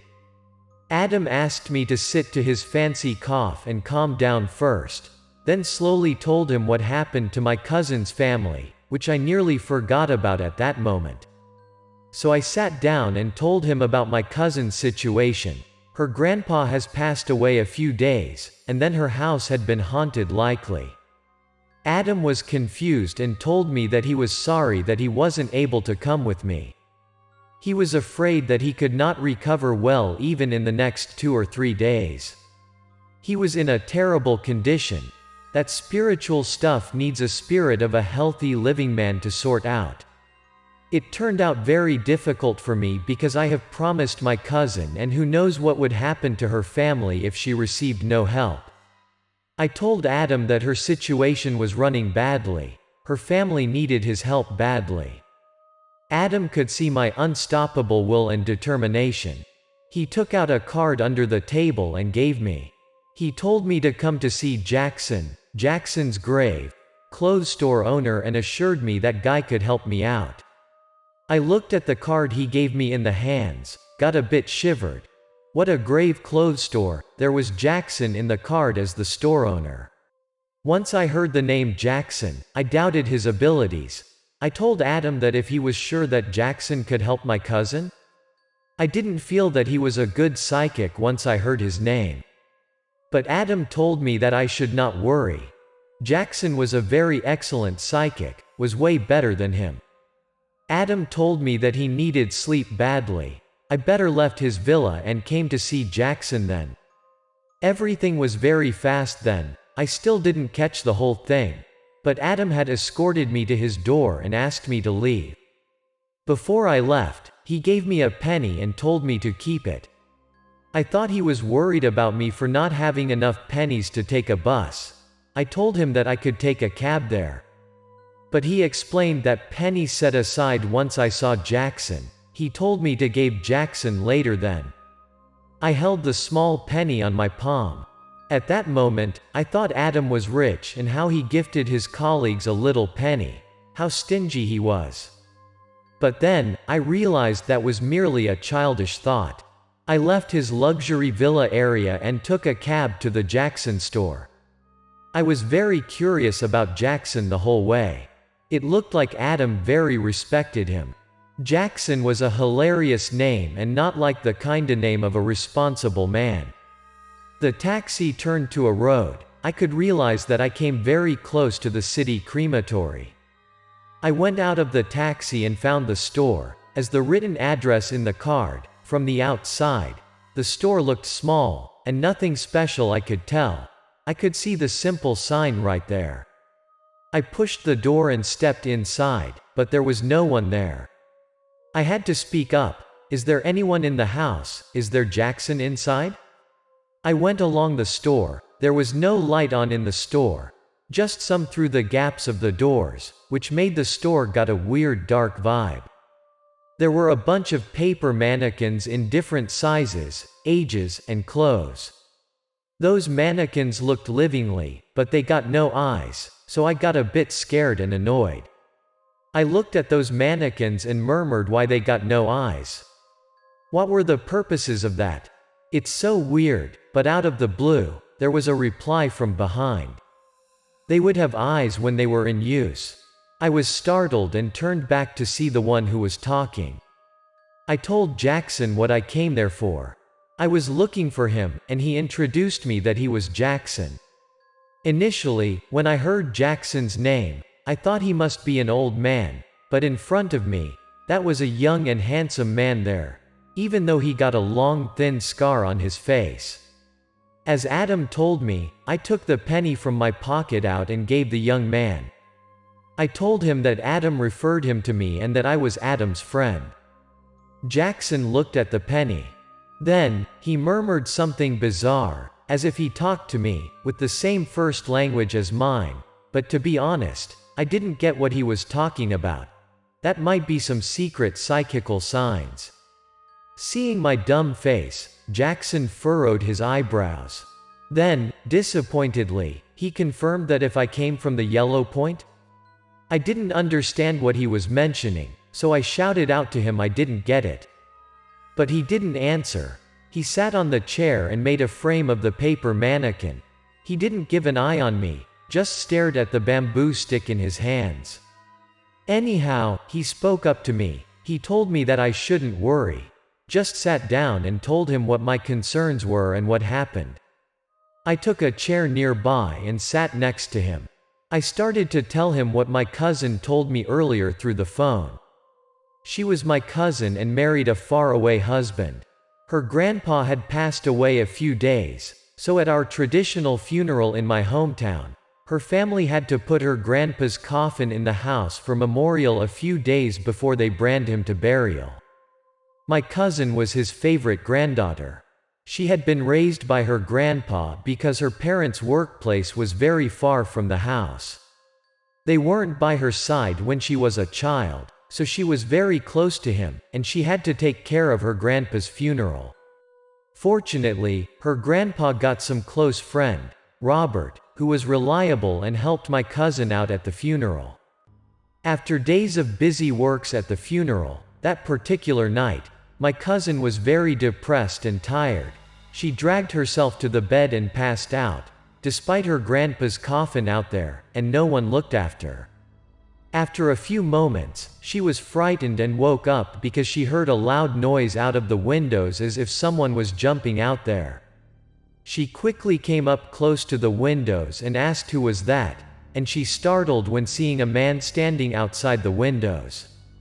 That was her grandpa. My cousin pulled up the curtains lightly and looked outside again. She could see the man clearly out there. Surprisingly, that was her dear grandpa. She looked at him. He looked exactly like a zombie in the movie. His two hands were put up, and he was jumping around. She was scared to death and quickly hidden in the closet. She was unable to read the scene then. Did her grandpa die already? How he could wake up and jump around outside. After a while, she heard no noise, so she opened the closet a little and looked outside. She saw with her own eyes that her dead grandpa looked at her room through the gap at the window curtain. She was terrified, bent her body and tried to hold her breath, and kept it silent. And then, she passed out and drowned to the sleep. Until the morning, she had been awakened up by the sunlight shined through the closet's door. She carefully put her head out of the closet and eyed out the windows. Once she was sure that there was no one out there, she carefully stepped outside of the closet. To ensure that she didn't dream about her grandpa last night, she ran to her grandpa's coffin place with her bare foot. She saw there was nothing move even an inch. She carefully stepped by the coffin. She was scared of the thought that she couldn't find her grandpa's body in the coffin. Fortunately, everything was fine. Her grandpa's dead body was still there, inside the coffin as is. That confused her so much. She wondered if she was paranoid or she was just too tired and got a dream. She eventually caught her grandpa's shoes while she was drowning in her thoughts. She recalled clearly that she put to her grandpa's coffin a new nice pair of shoes already, but right there, the shoes had been covered with mud. That proved what she had been through the night earlier was really happened. That was not her hallucination nor a dream. Her grandpa had been turning into a zombie and jumped around outside at night. She got a shiver down her spine, and out of the blue, there was someone slap on her shoulder from behind. She screamed aloud. Come to have a look, that was Robert, her grandpa's close friend. She faltered to Robert. He nearly scared the shit out of her. My cousin invited Robert into the house and told him what she had been through the night earlier. He advised her that she should stay inside the house at night, and he would find someone to help her out. My cousin didn't know what she should do then, so she gave Robert a thank. Robert told her not to go out of the house at night to stay out of danger. He would find her a psychic to sort things out. And the night after, her zombie grandpa once again woke up and jumped around outside her bedroom's windows. She was very scared and stayed till she rolled her body under the blanket and wished the night over quickly so that everything could be normal in the next morning. My cousin found out that her zombie grandpa had returned to his room as well. That room had been locked up, but she saw everything had messed up after that night. That was everything. Robert didn't find anyone who could help her. After days of being sleepless, my cousin had asked me and wanted me to ask Adam's help. Adam referred the man in front of me. I had told Jackson the whole thing. Jackson had done with his mannequin's frame at that moment. He clapped his hands a few times and told me we should come to my cousin's house to figure things out. When I was at the doorstep, I saw Jackson had brought a small bag on his bag. I looked at the bag and admired his creativity.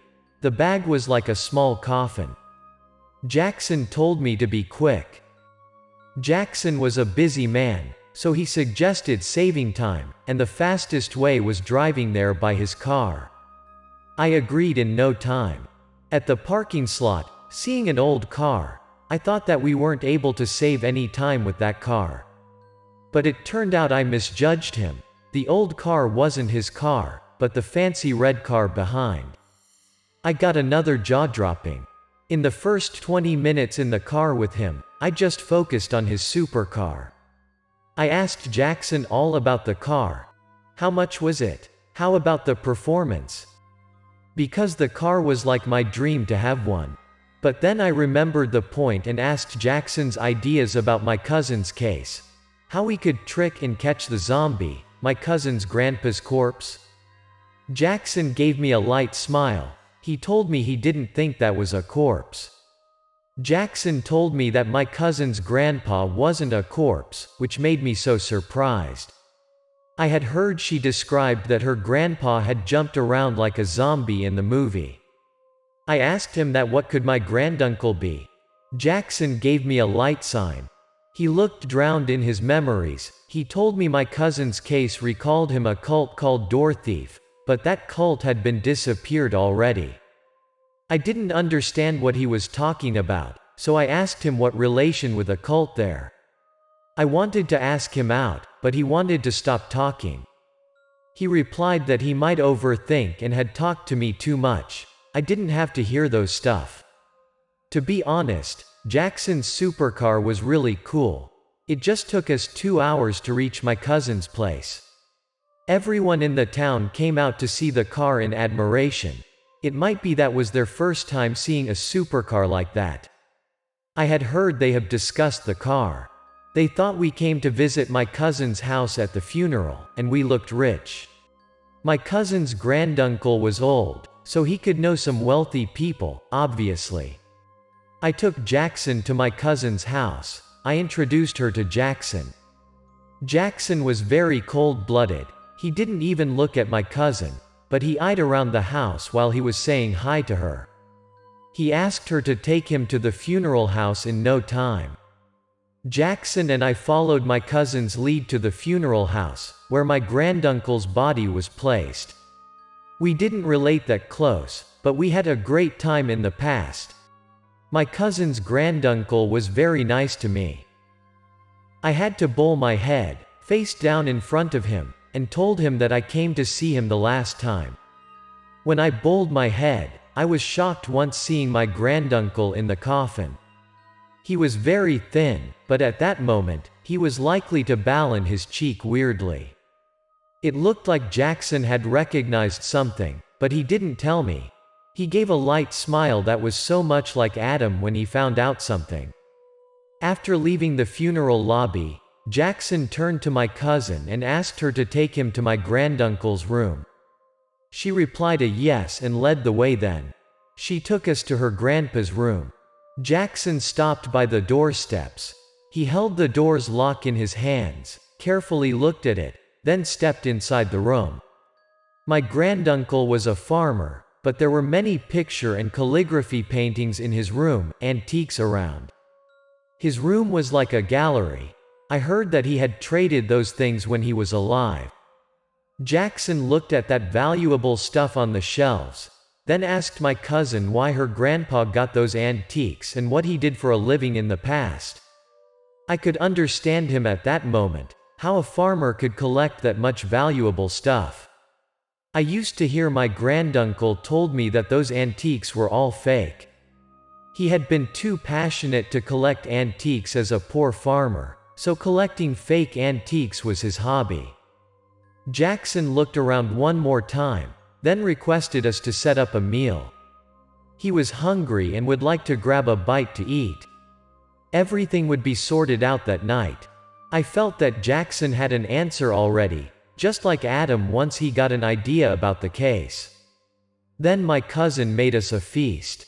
Don't you think Jackson got a slight stomach because he was skinny? Not at all.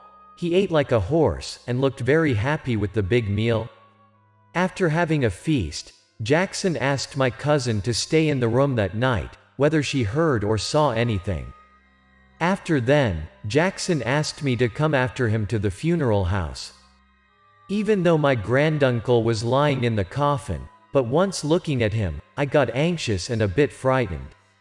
I asked Jackson what we should do next at the funeral lobby.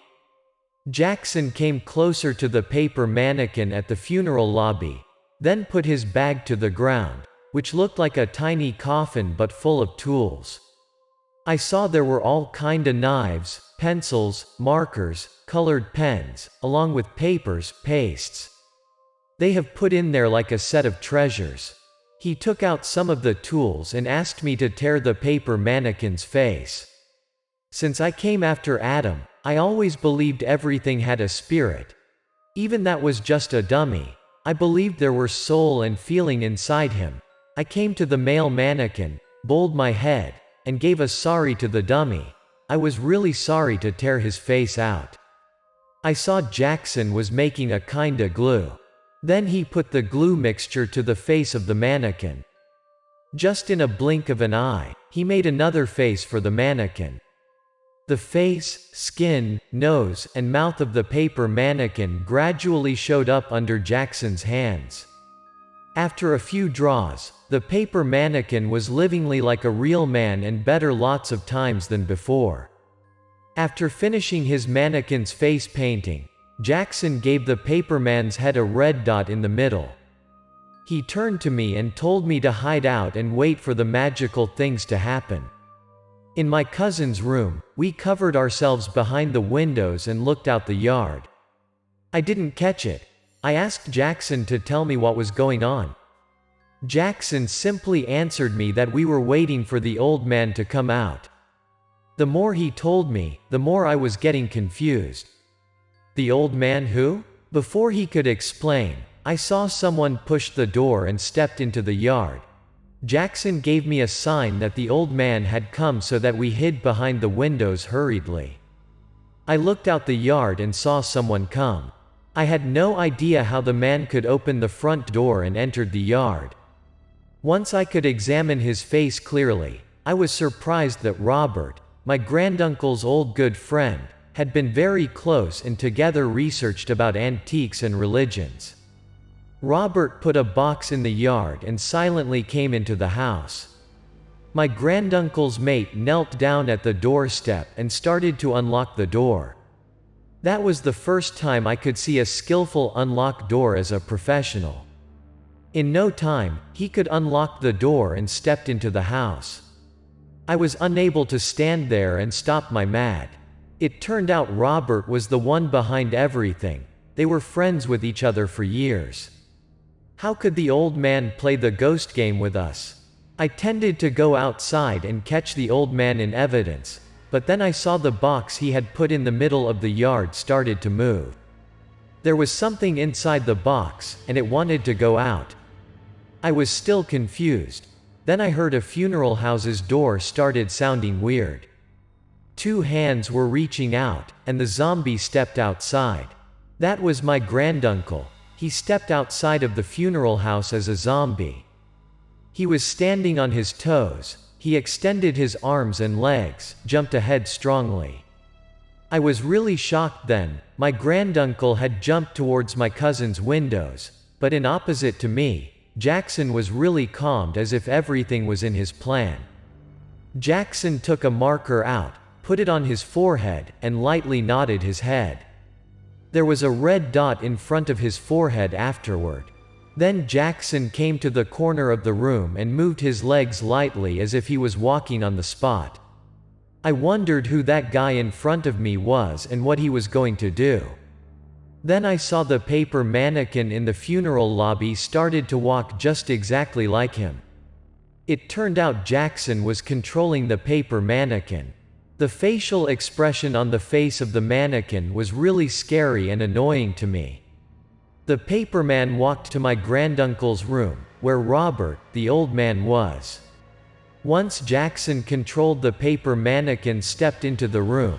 I hear a scream from the room that must have been from Robert. Everyone would scare the shit out when seeing the paperman walk towards at night like that. He tried to escape from the room as quickly as possible. He ran to the gate in no time, but the paper mannequin had chased after him. Once he ran out of the gate, Jackson erased the red dot in his forehead, and as a result, the paper mannequin stopped. So all of the scary things my cousin had experienced was all from Robert. I tended to run after Robert, but Jackson had detained me. Jackson told me that I shouldn't come after him. Everyone in the town would know. They would come to the house and make everything confused then. That made so much sense to me, so I had stopped.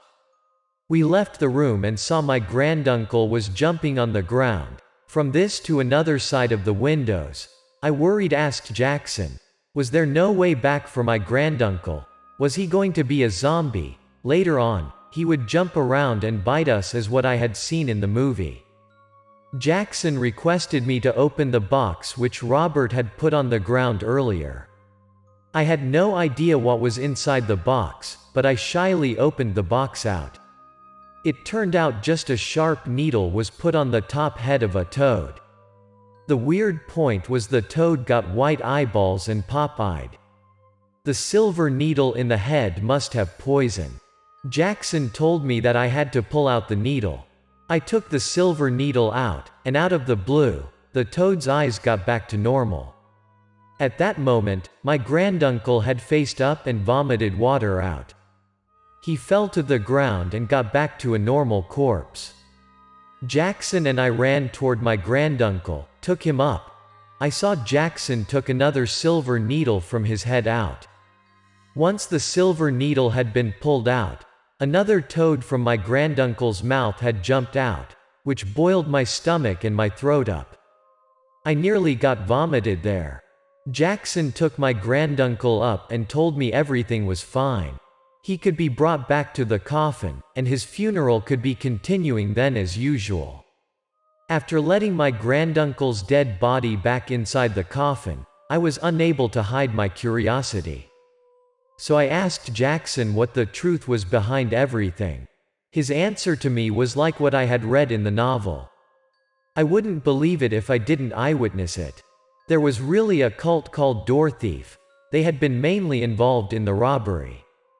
Robert, my granduncle's friend, was one of the members of the cult.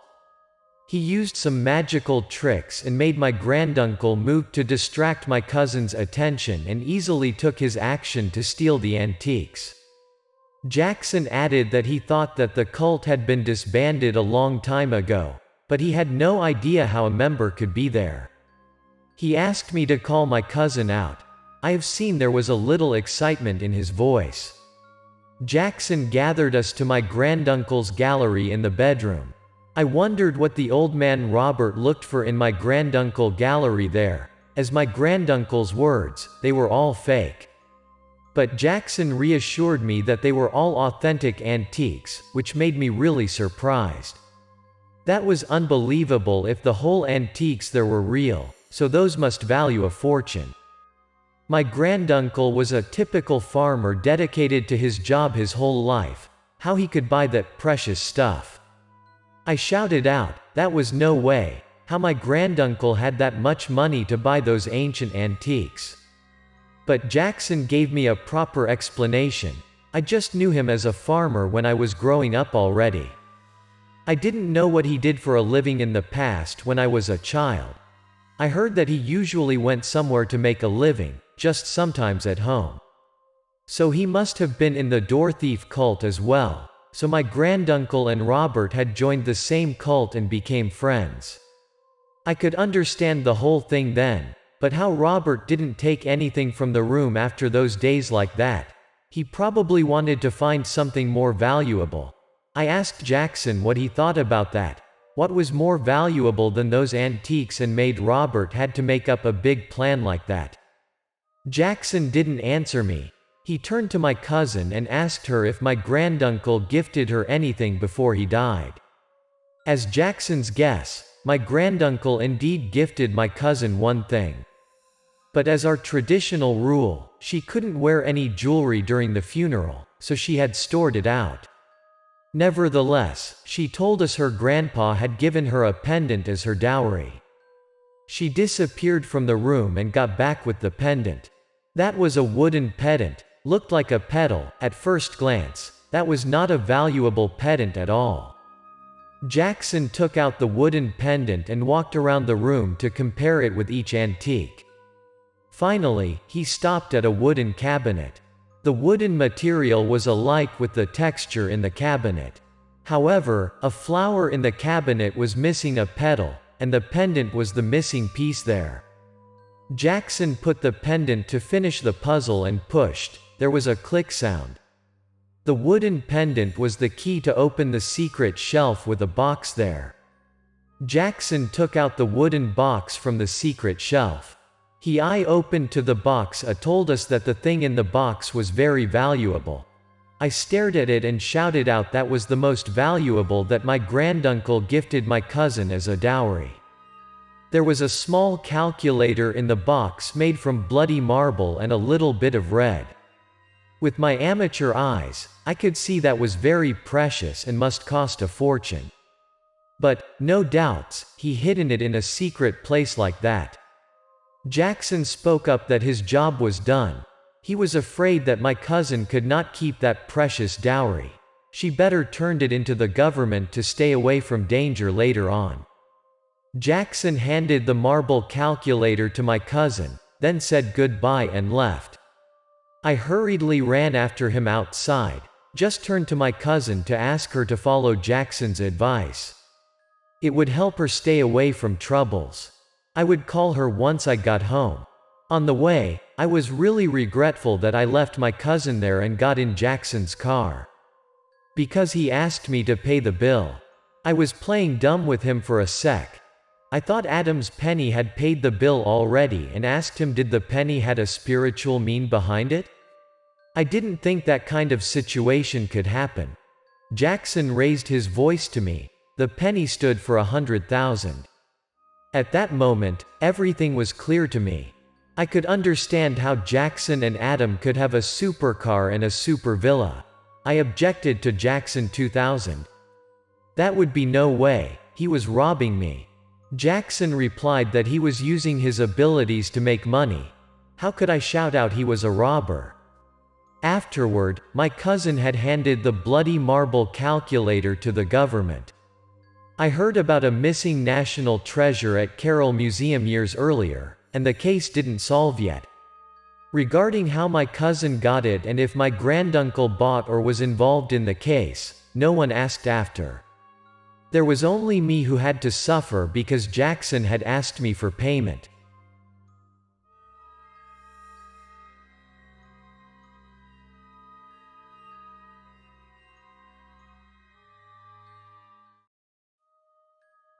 Adam, the White Hair Master, Episode 11.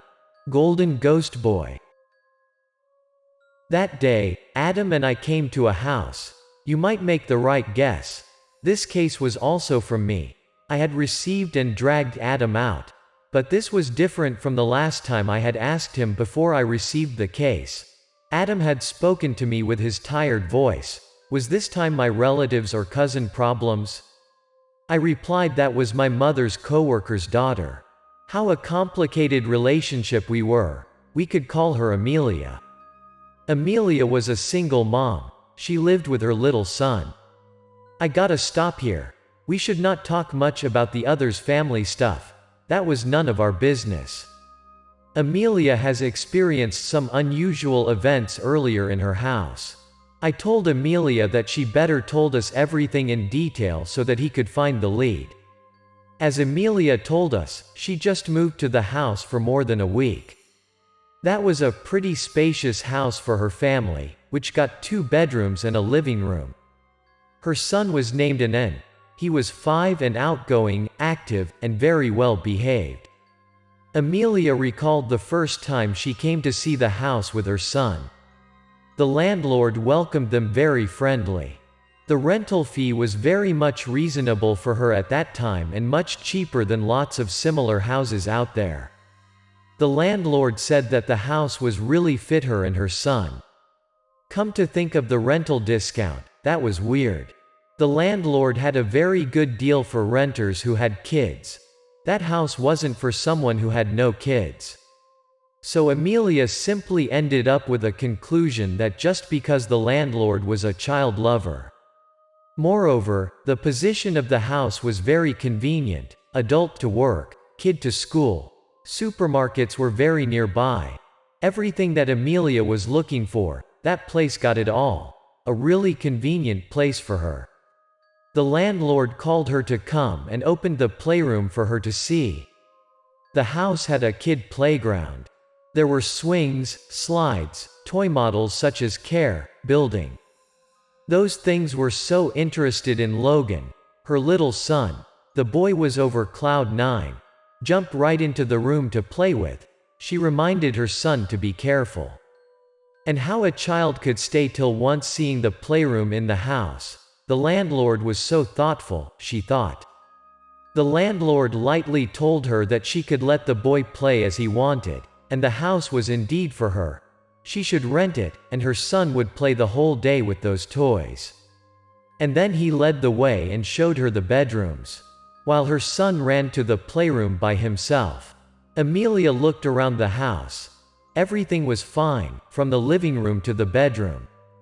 The landlord confidently concluded that it would be hard for her to find another house with that good price out there. There was nowhere just at his place. Amelia was convinced by him totally and decided to rent the house. She replied to the landlord that she would sign the contract. She thanked him. She was very lucky to find him in the house. He told her that he would contact and finish the paperwork for her to move in. The landlord wanted to leave and said goodbye to her. Once she went out of the bedroom, she saw no Logan. She called her son aloud. Even though she knew that the boy must have run around the house, she could not hear her little kid's reply. She was worried sick, called her son. Where was he? When she was looking around, there was a ball flew out of the playroom. The ball rolled around her feet. Amelia thought that must have been her son. He wanted to tease her up and play hide and seek with her, so she picked up the ball and went to the playroom. But once she pushed the door and stepped inside, Logan wasn't there. She felt very strange. At that time, Logan appeared from her behind and spoke up. She asked where Logan was earlier to reply to her, and Logan answered he didn't hear her because he was in the bathroom. Then the two of them left the house. After signing the rental contract and paid the bill, Amelia moved to the house. And since then, there was a bunch of unusual events that happened to her and her son. Some of Logan's toys sometimes went missing. Logan went to ask her that if she could find his Lego set for him. He just put it next to him, and then they went missing. She thought that he just tossed them around and forgot. But the boy was very determined that he had found everywhere in the house and didn't see it anymore. He thought that some friends at his age in the house had taken it away. Amelia always thought that her son must have tossed his toys in a mess and tried to talk to her. She told her son to stop trash talk and reminded him to make them in order the next time he played with his toys. One night, Amelia started to feel that there was another kid in the house. That night, she woke up and went to the bathroom. At the bedroom doorstep, she saw a shadow in the bathroom. Through the fuzzy glass door of the bathroom, she could see that was a child standing in there. But with the height, she assured that was not her son. Amelia pushed the bathroom door and stepped in, but the child in the bathroom had disappeared. To make sure, she decided to go to Logan's bedroom to check out. She lightly pushed the door and stepped inside. Her son was sleeping like a baby in his bed, so the baby in the bathroom must not be him, so did she mistake? From that night, she started to doubt. She doubted that an invisible child was living with her and her son in the house. A few days after, Amelia could confirm that her guess was correct that day she came home after work. She was shocked once she opened the door. A child was swinging in the house. But after she wide opened the door and stepped into the house, the child wasn't there anymore. The toys on the ground were likely to be tossed to one side. The playroom's door was likely to be pushed violently by someone. Amelia wanted to see what happened, so she came to the playroom. Seeing the cabinet's door in the playroom was opening, there was a gray child palm hanging there. He was trying to hide inside the cabinet. Amelia was a brave woman. She wide opened the cabinet. But afterward, she didn't find anyone in the cabinet. There was nothing unusual inside as well. Logan probably had seen the hidden child. He ran towards his mother and cried aloud with a frightened face. He told her he was very scared. She soothed her little boy that she was there already, so he didn't need to worry about anything. But she was too scared to breathe, thinking of an invisible boy or a ghost living with them in days. It sent shivers down her spine.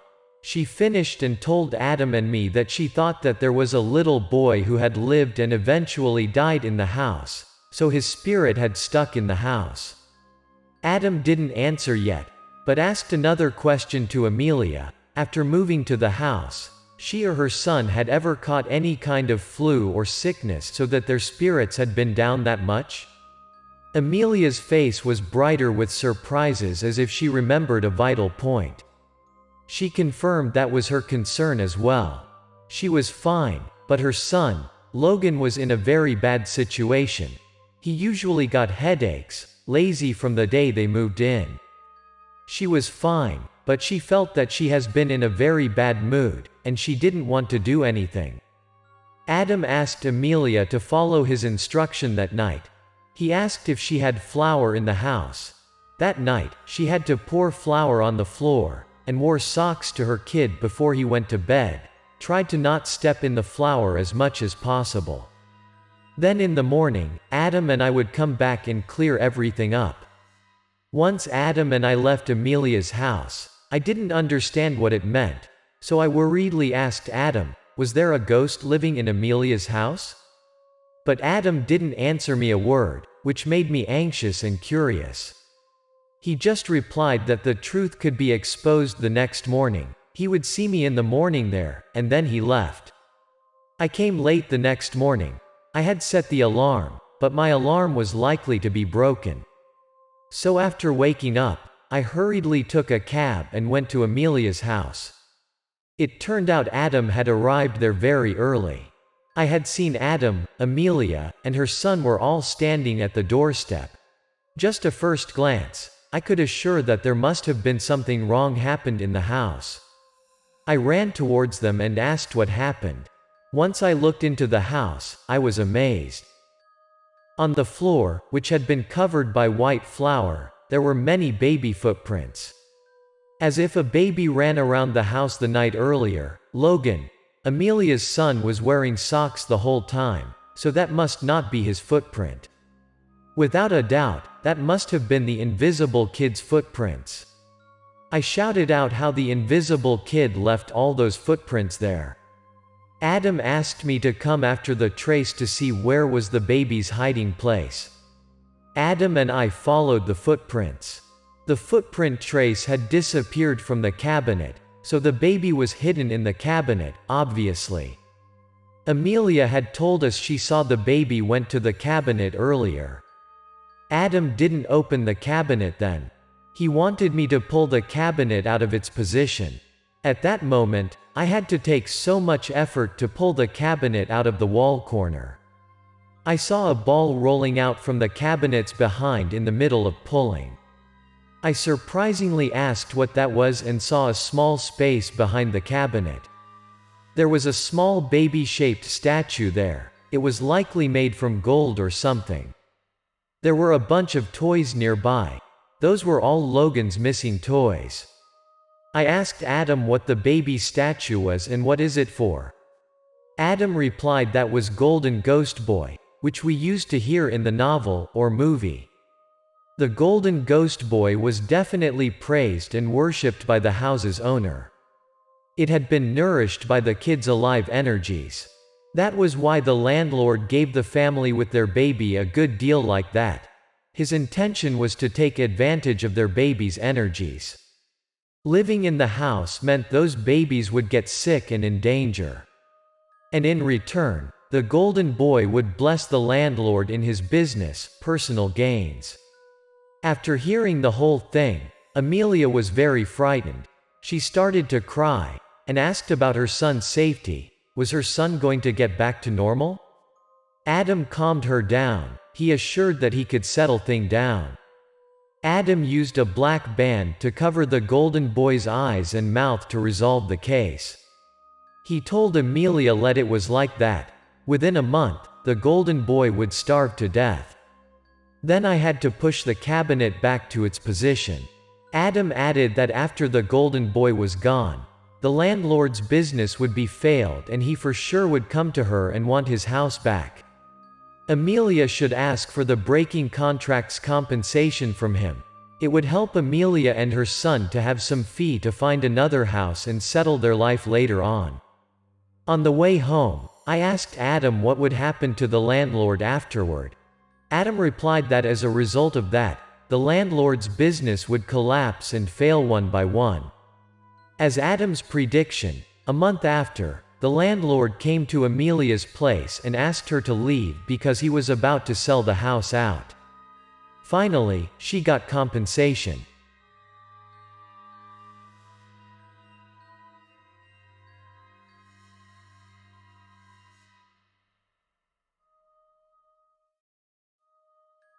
Adam, the White Hair Master, Episode 12. Conjuring.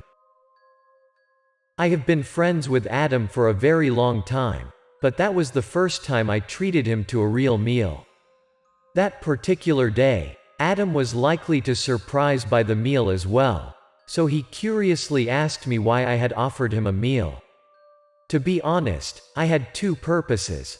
I put my cup up and told my first purpose to him, Adam, we had been friends a very long time, hadn't we?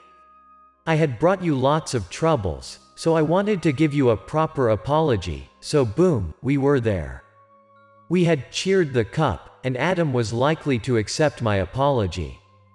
But I had another thing to tell him, and Adam had recognized from the beginning how I could hide it from him. He told me that I didn't want to have a drink and just told him what happened. That case was a bit different from the others earlier. I was faltered a bit. I told Adam that I would pay him no matter how much money he wanted me to pay in the future, or anything he wanted me to do. Just tell me, as long as I was capable of, I would try my best to do everything for him. Hearing me ran in a circle around, he got it straight as normal. He told me that he had never seen me in trouble telling him the case and just told him what I wanted him to involve at that time. To start everything, I asked Adam curiously if he has ever in love. After spitting it out, I was embarrassed a bit with that silly question. With Adam's condition and appearance, how the heck he had never been in a relationship with someone. Adam was surprised by that. He replied he used to have a girlfriend and told me to continue. I took the whole cup of wine in a gulp to have the courage to start telling him. I started to tell Adam about Sophia, my ex-girlfriend. I had come to the hospital for a healthcare checkup. Coincidentally, I saw Sophia, my ex-girlfriend who had broken up with me for years. I thought that must have been 5 years already. So I came to have a chat with her and heard about her situation. Her son was hospitalized in the hospital. So that child, at that point, I got faltered. Adam asked me in a panic if that was my son. How the heck Adam could imagine that? How a movie-like scene happened to me. I tried to explain to Adam that was not like he was thinking. That was her son with her current husband. The point was her son was in a coma. He was in that situation after a car crash. She had no idea when her son could awake. She looked very shabby and miserable. After hearing her situation, I believed Adam could help her with his psychical abilities, so I wanted to ask Adam if there was any spiritual way could help her son. But, unfortunately, modern medical had given up on my ex-girlfriend's case. Doctors told her that she better kept waiting for the miracle to happen. That was really different from the other cases. Adam could feel how serious that was for me. He gave me a sorry, he's sorry for making joke earlier, he didn't mean anything. He wanted to help me and spoke up afterward, what I wanted him to do. I told Adam that he should come to see James first to see if that was a thing he could sort out spiritually, I hope. Adam stood up right away and ready to go. He said that he was very healthy that day and pushed me to go to the hospital. Then we took a cab to the hospital, where James, my ex-girlfriend's son, was hospitalized. Even though we had broken up, we were still good friends. We found Sophia in no time and introduced Adam to her. Adam would come to see James to check out directly, so we came to James's room. Once I stepped into the room, even though the baby in front of me was not related to me, but I felt heartbroken. He looked very weak and sick. Adam closed his eyes and murmured something in the mouth. Then out of the blue, he wide opened his eyes. I felt that he had found something already, and his eyes were sparkling. Adam stared at James and furrowed his eyebrows. First felt something wrong. I barely saw him with that reaction. So I asked what did Adam found. Adam turned around and asked us to come out for a talk. Once being outside, Adam told us that he didn't see James's soul in his body. I frightened and asked him what did that mean? Why was the soul not in the body? Adam said that it might be because of the tragic car accident. The boy's soul had gone missing. He was supposed that the boy might be too scared and lost his soul in the severe car crash. Sophia was very scared of what she heard. She cried her eyes out, asked Adam in panic what she should do and how she could bring her son back to life. The car accident had occurred a long time ago. Everything we could do at that moment was finding luck. We had to get back to the incident scene. Adam worried if James's soul was still around the scene after such that long time. And then, Sophia took us to the incident scene right after then, a crossroad in the suburb. After getting out of the car, Adam walked straight toward a direction.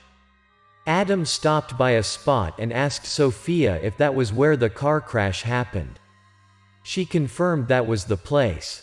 I wondered how Adam knew exactly the place. James's mother didn't give him a hint prior. The trace of the accident had been cleared and faded out already. I curiously asked him how he could know that. Adam gave me a simple answer. The crossroad was very strange. 3 roads were running towards the intersection that had been gathered all of the evil spirits, and he was standing at the point. Adam indeed got yin-yang eyes. Sophia worriedly started to tell us about the day her family got in the accident. That particular day, the 3 family members, including her husband, Sophia, and her son, little James, drove around. To make sure they got some air in the car, they let the windows open. At that time, Sophia and James sat in the back. At the crossroad, she heard a car's horn in the left. She startled and turned her head back. She saw a small truck rushed towards their car. Fortunately, her husband got a quick turn. He turned the car to the left, and as a result, the truck didn't hit their car in the front but from the back. That car hit was really strong. Sophia and her son had felt to one side. James was hit strongly to the car's door, and got unconscious since then. He didn't hurt anywhere in his body, but James was unable to wake up. Adam said that he could see a little aura of the town nearby, but it was not enough to tame the evil spirits at the intersection. Adam walked to the pavement and pointed towards a bush. There was a feng shui rock there. It had been put there to tame the evil spirit, but he had no ideas from when it had been broken into 2 pieces, so those evil spirits could lord it over people at the crossroad. But luckily, Sophia and her husband had made it alive. I worriedly asked Adam if he had any ideas to find James's soul back, what we should do next. The little boy's soul had been out there in days. Adam replied that the feng shui rock had been broken, which was an advantage for us at that moment. Since James's soul must have been stuck somewhere around and didn't escape yet, we had a big chance to find him back. Then Adam decided that we would look around for James's soul right at that night. He quickly told us his plan. Adam showed us how to call James's soul back. Adam told us repeatedly that Sophia and I had to remember what he told us carefully. We had to make it without a mistake. We had to call James' name every 3 minutes. That night, as planned, Sophia stayed at the hospital to look after James's body.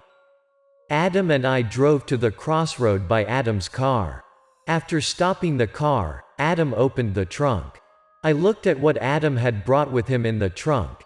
I could guess this time must have been a tough case. Adam told me that we had to try our best seriously. This time would be far more complicated than what I had experienced. There were many tools. Only Adam was the one who knew exactly what we were going to do. I didn't see him use those tools before. Adam took up a bronze bell. Then he handed me a bunch of joss paper and asked me to hold those stuff. Once he rang the bell, I had to toss those joss paper around. Adam and I came to the accident spot. Adam rang the bell. The bronze bell looked small and normal, but it sounded very clear. I could feel the echo of its sound spread to my ears, to my heart, and hit me from the inside. Every time Adam rang the bell, he shouted out, "James, come back. Your mom was waiting for you. James, where were you being?" Every time he rang the bell, I tossed the joss paper on my hands to the air. Adam repeatedly called the little boy and rang the bell for dozen times. I followed his bell sound and tossed those pieces of joss paper around, but still saw no James's soul. Adam furrowed his eyebrows. He shouted out why he saw nothing, why he didn't call the little boy back. Did the little boy's soul came to the road of death?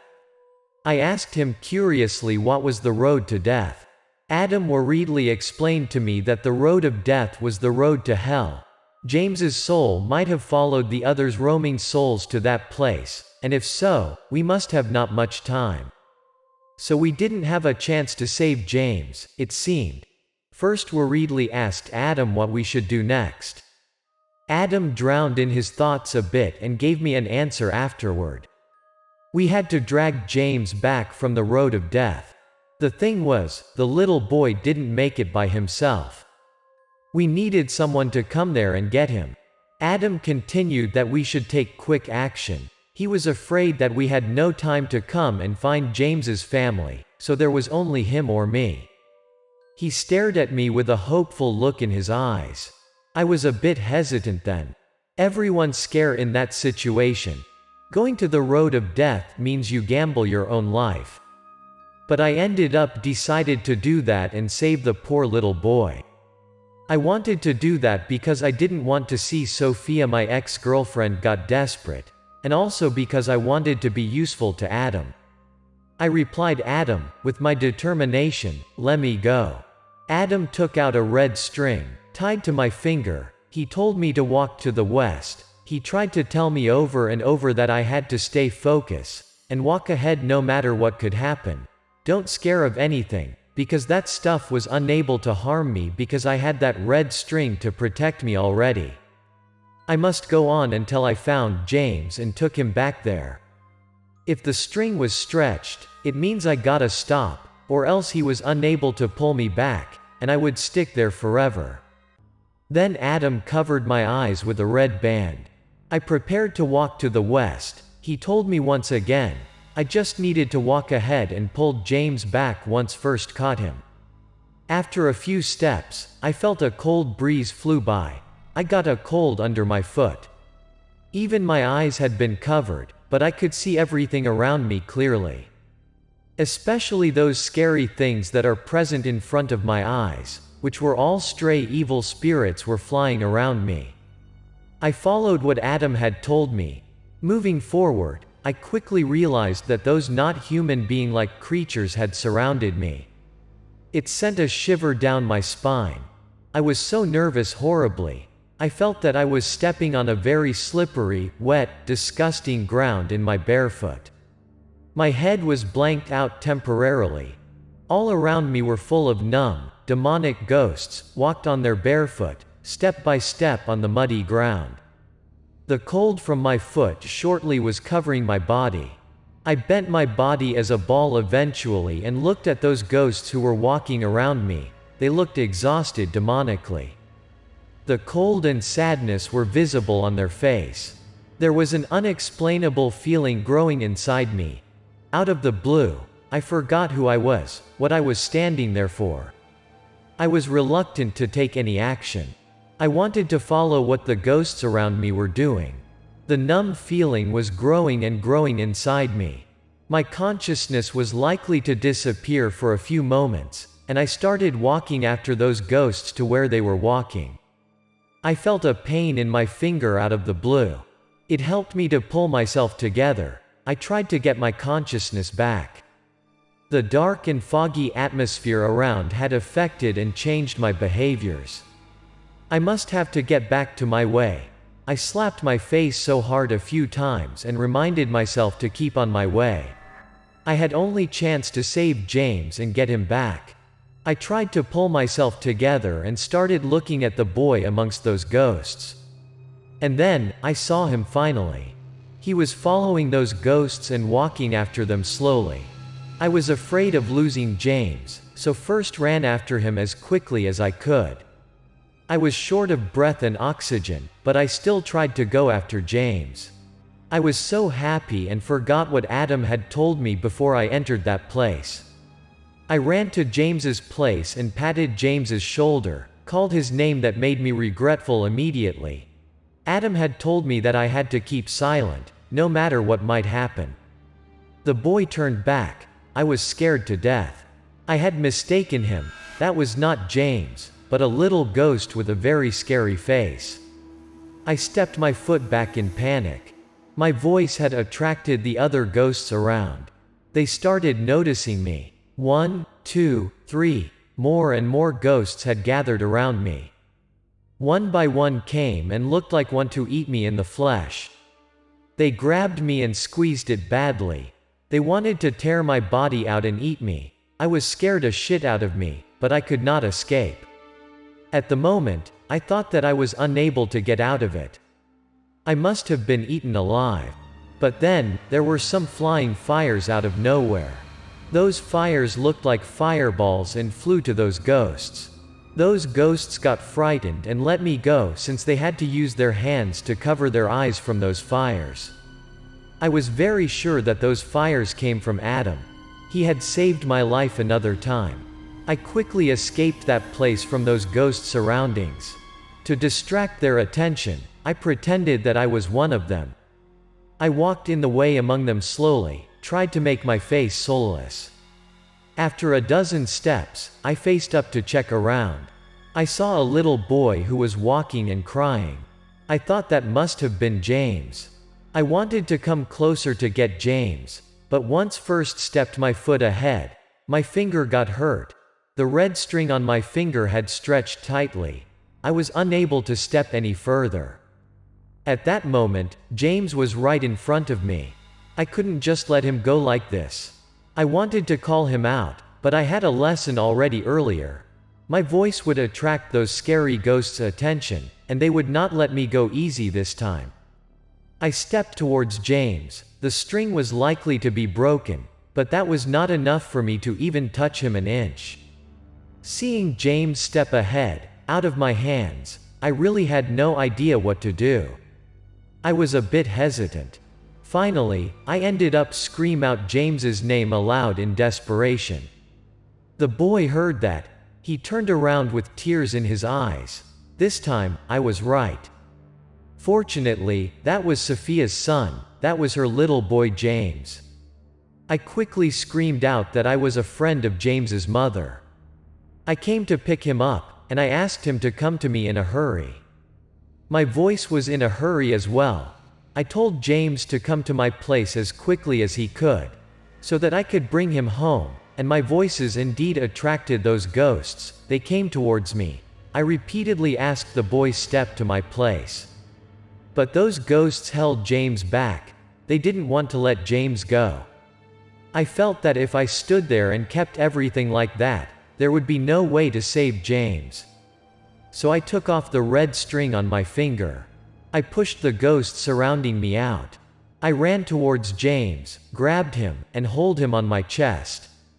I quickly gave him an explanation. I was a friend of his mother. His mother asked me a favor to come and pick him up and wanted him to follow my lead from then. He shouldn't have been scared. I grabbed him tightly because I was scared that he would slip off my hands and be left behind if there was any carelessness. But, once we turned back, I was frozen from what in front of me.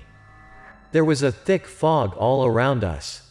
I was unable to see anything, even the way to step in. I couldn't find where was the red string there. Me and James's only way out was following the red string. I grabbed James's hand and groped in the fog, found the way to where I took the red string out. The more I stepped out, the more I got shivered and weaker.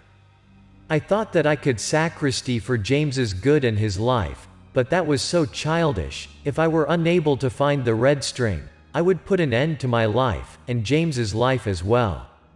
I had no idea what to do next. I thought about giving everything up, and there was a barking sound out of nowhere. In front of me, there was a big yellow furry dog. He looked very old. I had never seen a big old dog like that. He was holding a red string in his mouth. Regarding the dog, later, when I described it to Sophia, it turned out he was Max, a member of Sophia's family. He had lived with them more than 10 years and died a few years earlier. I grabbed the red string, and with James next to me, we walked along the red string back, even though everything was so dark and foggy around, but we just needed to follow the red string to get out of that place. And then out of the blue, my eyes caught the light. I winked my eyes, and saw Adam was right there, in front of me. He had taken my eye patch out. I shouted out to him, "Where was James?" I had taken James's arm, and where was he? That was my first reaction to Adam. Adam smiled at me and told me that the little boy had back to his body. Thanks to me, James was safe at that time in his mother's arms. Hearing James was safe, first was a bit frightened. I sat flat on the ground. I told Adam that I was very scared back then. I didn't think I could make it, and I thought I would stay in there forever, never could see him again. On the way back, I curiously asked Adam, what happened if I was scared and had no guts to go to the road to death and bring James's back? His answers didn't out of my guesses. Adam had tested my bravery. He told me that if I didn't come to the road of death and pick James up, that would be the last time I see him. He added the rest of my life would live in regret since I didn't save my ex's son.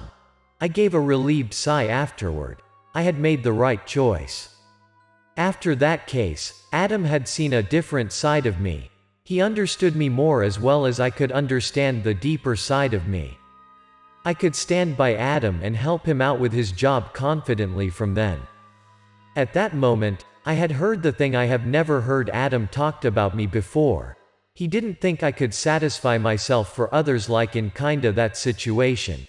I took off the red string and pulled James back. He told me that first was brave and kind. I gave him a light smile and replied that everyone would take that decision if people were in my situation. No one could just stand by and see the little kid go die. Regarding James and his mother, after the little boy woke up, he quickly recovered well and got out of the hospital a few days later. I had less chance to talk to my ex. Anyways, she had her family already. We were just like old friends, and kept in contact. The good sign after that, Adam trusted me more and handed me some more important works later on.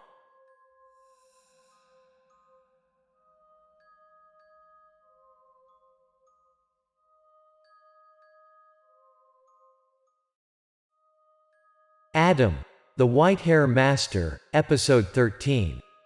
Stubborn Son. This is not the case I had been involved in, but I had heard from Adam. He was so impressed with this case. Everything had been started from the old coffee house. That day, a man named David had invited Adam to come to the coffee house to talk about his case. Adam came late that day because of the traffic jam. Adam was so embarrassed in front of David that he thought that was unprofessionalism. Even though he had called his customer and notified him about his late, he said sorry to the man. Right after Adam came to the coffee house, David had stood there and welcomed him in. Adam could easily see that David was a wealthy and successful man by his clothes. Then, hearing Adam sorry, David looked at his watch lightly and smiled at Adam. He told Adam that Adam was just right in time, not late. The waiter came and asked Adam what he would like to drink. Adam ordered a cup of black coffee. Then Adam went straight to the point. He asked David what happened to his family and wanted Adam's help. David held his cigarette in his finger. He had a distant look in his eyes. He was likely to tell a long and sad story to Adam about his family. Then he started telling Adam about his younger brother. David's mom gave birth to 2 sons due to the family business. Once she gave birth to her second son, she was 38. Researchers didn't recommend a woman to have a kid at that age. It must be dangerous to them. David's parents wished to have his younger brother as well in their life, and everyone loved him.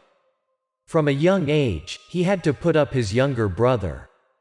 Michael was mischievous, stubborn and started fights very often. He was not a good student as well. He usually got a very bad grade at school and always ranked the last in his class.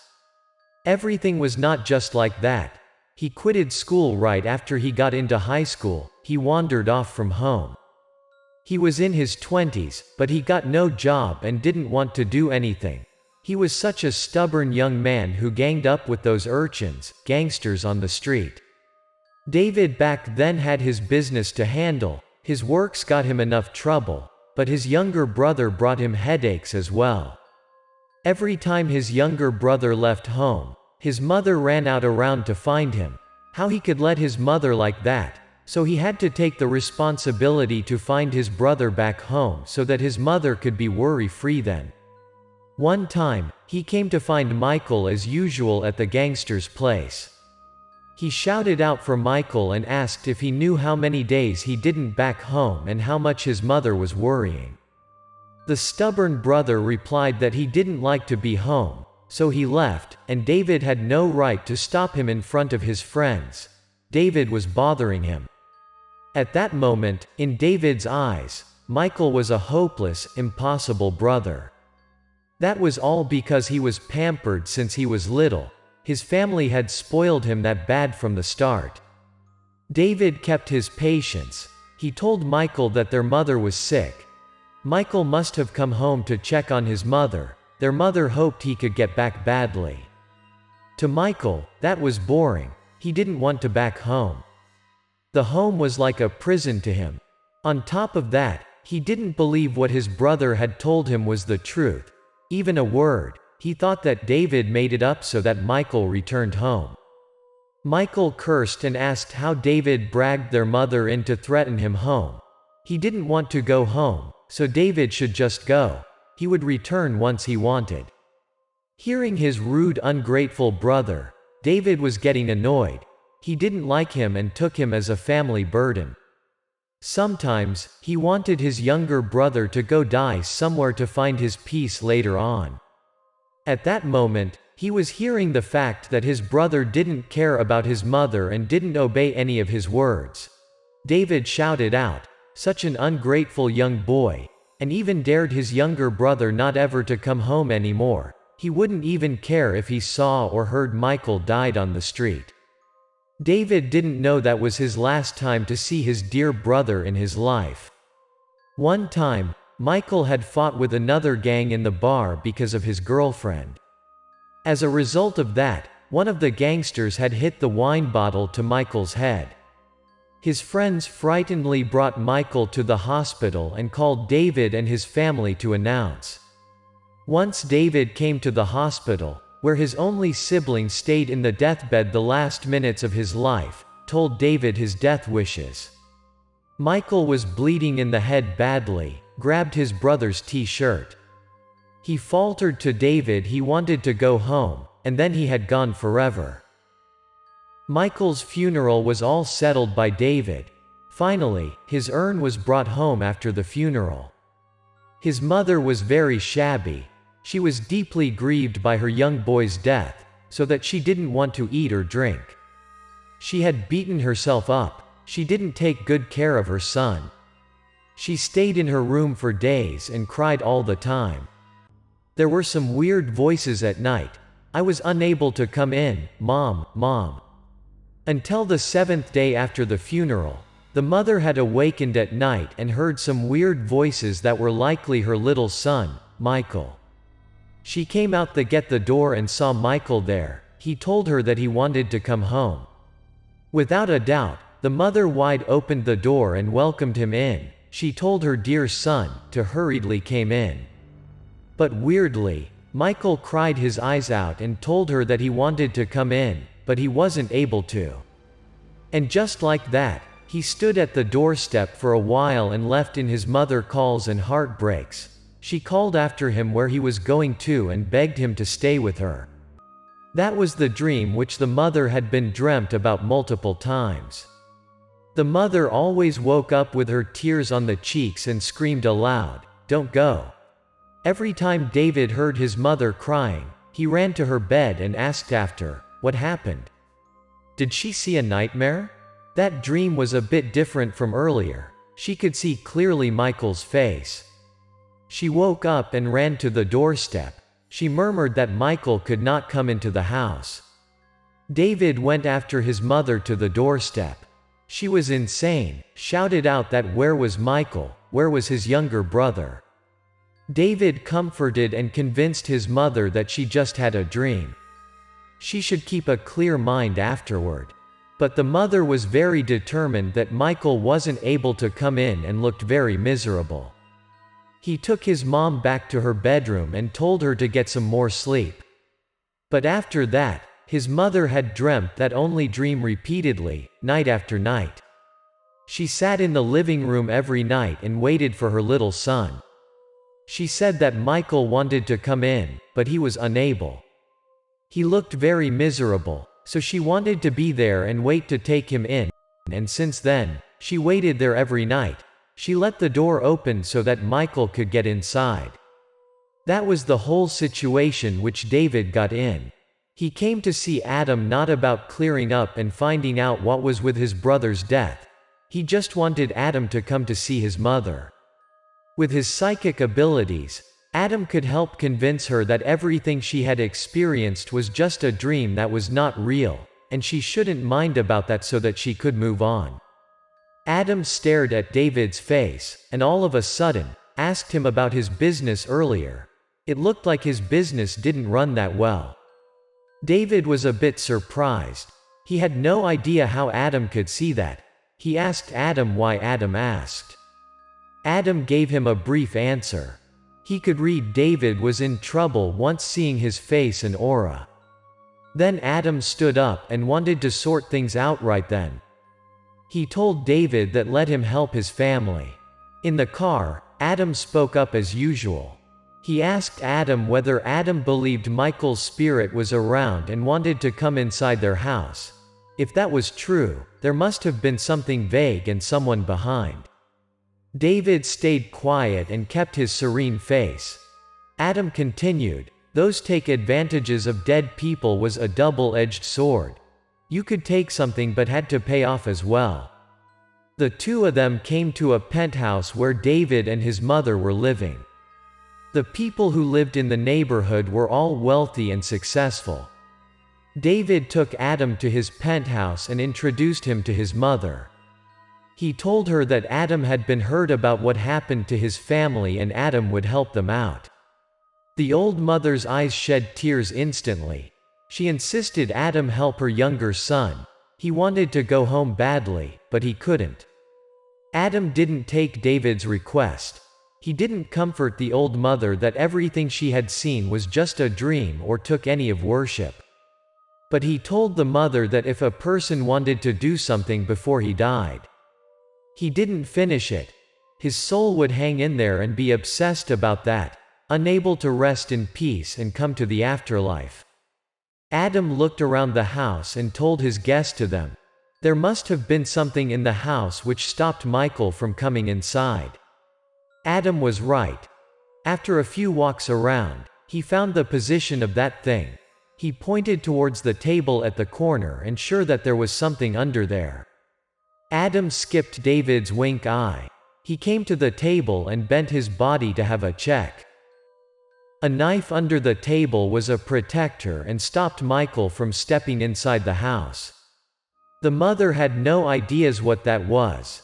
She took the knife and screamed aloud, asking who had put that thing there. Adam gazed his eyes at David. David tried to explain clumsily that his business ran badly earlier, so he had brought a geomancy master to the house earlier to help them out. That must have been what the geomancy master put in to welcome the wealth.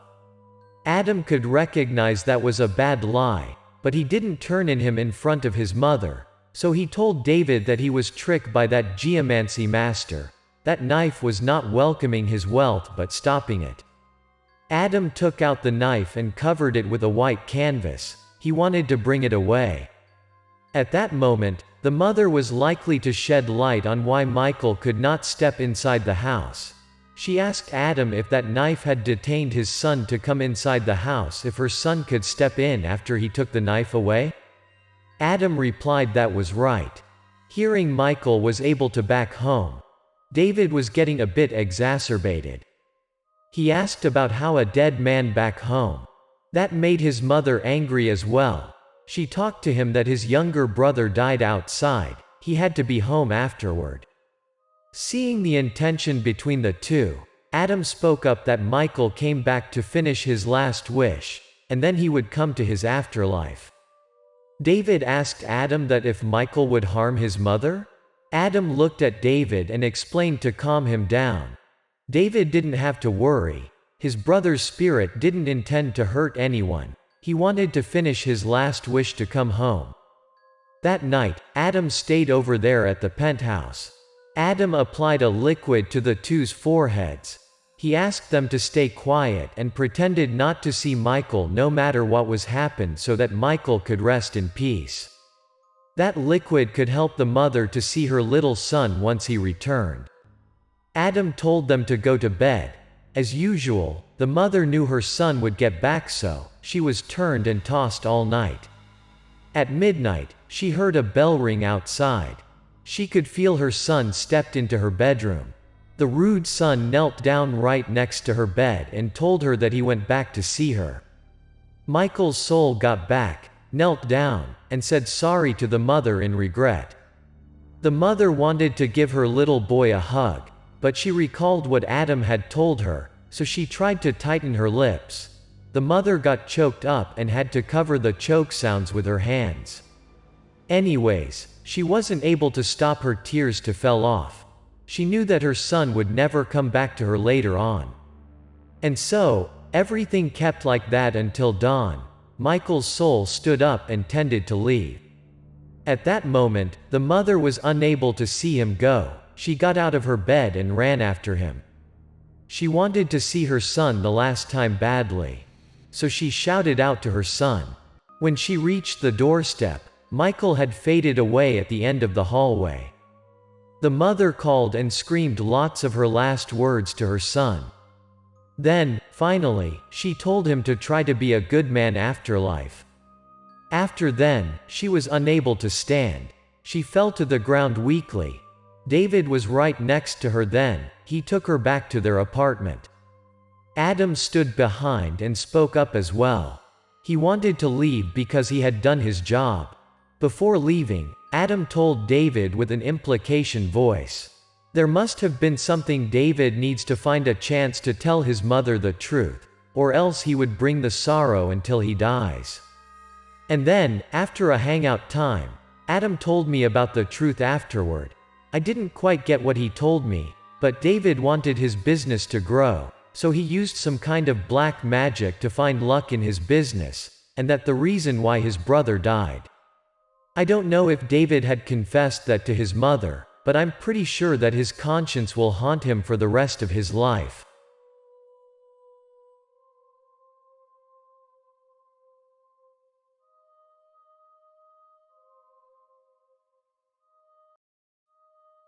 Adam, the White Hair Master. Episode 14. Evil Ghost from the Mirror. The short-haired woman was holding Adam's hands on the table and begging him to help her out. That was Isabella. She was Adam's customer this time. That day, Isabella invited Adam out to tell him the nightmare she was being. Seeing what happened between the two was really sweet to me. I thought I was watching a romance movie in the theater. Adam had seen many events in his life, pain, misery, and happiness, so he was very cool-hearted in front of the woman. His face didn't show any expression. He calmly replied to Isabella to relax and slowly tell him what happened to her. I tried to comfort her and make sure she could take it easy. I told her to have a drink first, then tell us what happened. Isabella took her cup of water. After a few minutes, she could chill out and started her story. It was her son who had been died because of a car crash a week earlier. That was a beautiful day. The sun was up there and shined. Her husband drove her son to the park for a walk. She should have walked with them, but she had works to do, so she didn't come with them. The son was on cloud 9, ran to the car, and overexcited for the ride. He kissed his mom goodbye with a very sweet voice. He said he would see his mother later. Isabella gave her 2 dearest family members and blessed them all the best for the drive to the park. Who knows, it was the last time she could have seen her son. The little boy went out and have never returned alive. Back then, her husband drove on the highway. There was a crossroad on the way. He had broken the traffic rule. The traffic light was yellow, but he drove the car fast to pass it by. That was the most regretful choice in the husband's life. There was a truck also trying to pass the yellow light from the opposite direction. And boom, it hit her husband's car, and the car had been flown up. As a result, Isabella's husband had a severe injury, but unfortunately, her son didn't survive. He died right then. Once Isabella heard of the bad news, she hurriedly ran to the hospital. Everything was too late for her. She blamed her husband for that. Even though how much she cried her eyes out and scratched her husband, her little son didn't return to her. She repeatedly exclaimed her husband to take her son back to her. Since then, Isabella hugged her son's photo and stayed in the bedroom crying. She didn't want to eat or drink. A few days later, she recalled a method she used to read on the internet earlier, which might help her see her son. That was conjuring. She could call her son's spirit out and see him. And then she prepared the whole things for the ritual. At that moment, she didn't think about anything else but seeing her son again. She ignored people's discouragement. In her head, there was only her son there. She brought the thinking of a miserable and crazy mother. Isabella found and bought a rooster. She was a very timid woman and scared of blood. But the desire of seeing her son was more than that. She used the knife without hesitation. She cut off the rooster's head with only a chop. The rooster's blood had splattered on her face, but she didn't care. Isabella lighted up the candles and put them in front of the mirror in the house. She painted the rooster's blood in the mirror. Isabella was painting, murmuring, and conjuring her son back. Could he come out to see her? His mother was calling him, and she was missing him badly. 1 time, 2, and 3 times of calling. The mother was painting the blood to the mirror and calling her son. She was missing him and begging him to come out. After a few moments, she had called her son countless times. Her reflection in the mirror was fading out. The more she called her son out, the more she was keyed up. But then, she saw someone in the mirror. That was not her son, but an old man's spirit. Isabella was frightened. She stepped back hurriedly. But the spirit in the mirror started stepping out towards Isabella. His 2 hands reached out of the mirror and grabbed her neck. The spirit had been conjured by Isabella and was grabbing her neck tightly. Isabella was scared to death. She lacked breath and unable to escape from the old man's spirit. Finally, the ghost came out of the mirror slowly. Isabella tried to step back as much as she can and wondered if she could find something to help. She grabbed a wooden chair. After a few moments of struggling, she picked up the chair and struck the mirror. The ghost was broken with the mirror. He was trapped in and unable to escape. Isabella was very scared. She lay in the bed. But everything didn't stop there. She saw the ghost's hands were getting out of those pieces of broken mirror on the ground. They wanted to tear her out. Isabella was scared to death. She could not stay in the room any second longer. She ran out of the room. That was the whole situation. Isabella had told us in tears and scares. I could understand why she was unable to stay calm earlier. She begged Adam to help her. That ghost must have been in her house. She wanted to see her son. How it turned out that bad. How that evil spirit got in. Hearing what has happened, Adam didn't reply to the miserable mother. Instead, he asked me to buy a new mirror which was as big as the broken one as Isabella had described, and some more ropes to tie and hang the mirror up to the windows.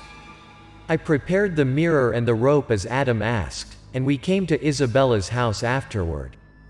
Once we reached the doorstep, Adam asked Isabella to stay outside and waited for us to finish the job.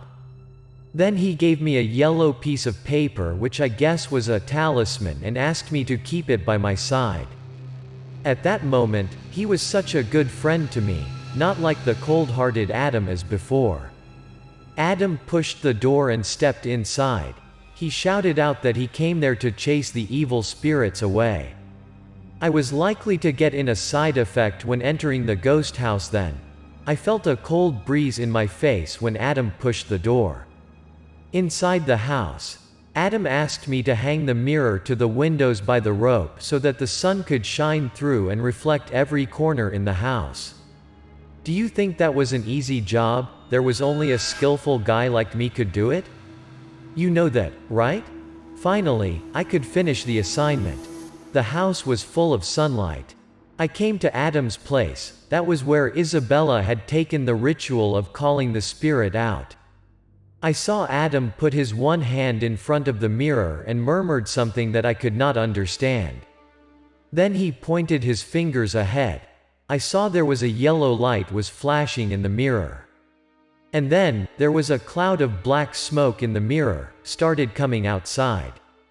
That black smoke flew out and bounced around to the chairs and the tables in the house. It was likely to find somewhere to hide. The black smoke flew around and bounced to the wall. It was likely to be chased by the sun to the wall and unable to move anywhere. I came closer to see it clearly, but Adam had stopped me there. In the wall, there was appearing a huge splotch of black dirt. After that, the splotch of black dirt was sprinkled to be a black shadow of a man. I felt that was the trace of the evil spirit once it has been chased and burnt by the sun. Adam gave a relieved sigh. His face looked more relaxed than before. He told that the evil spirit had been gone. Adam walked out and told Isabella that he had done the job of expelling the evil out of her house. She should call someone to repaint the wall and shouldn't believe what on the internet, especially the spiritual stuff. That was no joke. We tended to leave, but Isabella had called us. With tears in her eyes, she asked Adam if he could help her see her son one last time. She didn't have a chance to say goodbye to her son.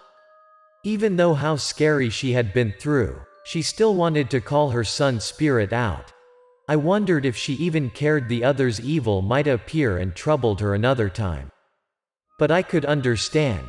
She was a mother. Losing her son might be the most pain in the world. Those tears fell off in the woman's sad face. She wanted to see her son badly. Adam was likely to be softened in front of the mother's love for her son. He agreed to help her see her son one last time. He asked her if she could find him her son's hair. She had to prepare something as Adam requested. He needed some of the little boy's hair. The boy's birthday was written on the yellow piece of paper, and a bowl of water. Adam burnt the piece of paper to dust and stirred it up to the water. The magical scene began. The boy's shadow appeared gradually in the bowl of water. That was Isabella's dead son. Seeing her son, Isabella couldn't hold back her tears. She cried aloud with chokes. Adam told her that his method could last in 2 or 3 minutes, so she had to pull everything together and tell her son what she wanted to tell in a hurry. After then, Adam and I came out so that the mother and her son could comfortably talk to each other. I heard Isabella was crying in the room. She expressed to her son how she was missing him and how she loves her son. I curiously asked Adam if those online conjuring or expelling ghost methods work. How I still felt that something must have been vague. Adam explained that almost all those methods were just rumors, untrusted. Might be those instructions were somehow written based on the truth. But the vital thing is the reader has to do it all by themselves, so Adam assured that it is not safe to follow. Adam advised me and everyone who watched this video not to try any online methods out there. The spirituality wasn't a joke, so if you want to live and enjoy your life a little longer, don't ever try them.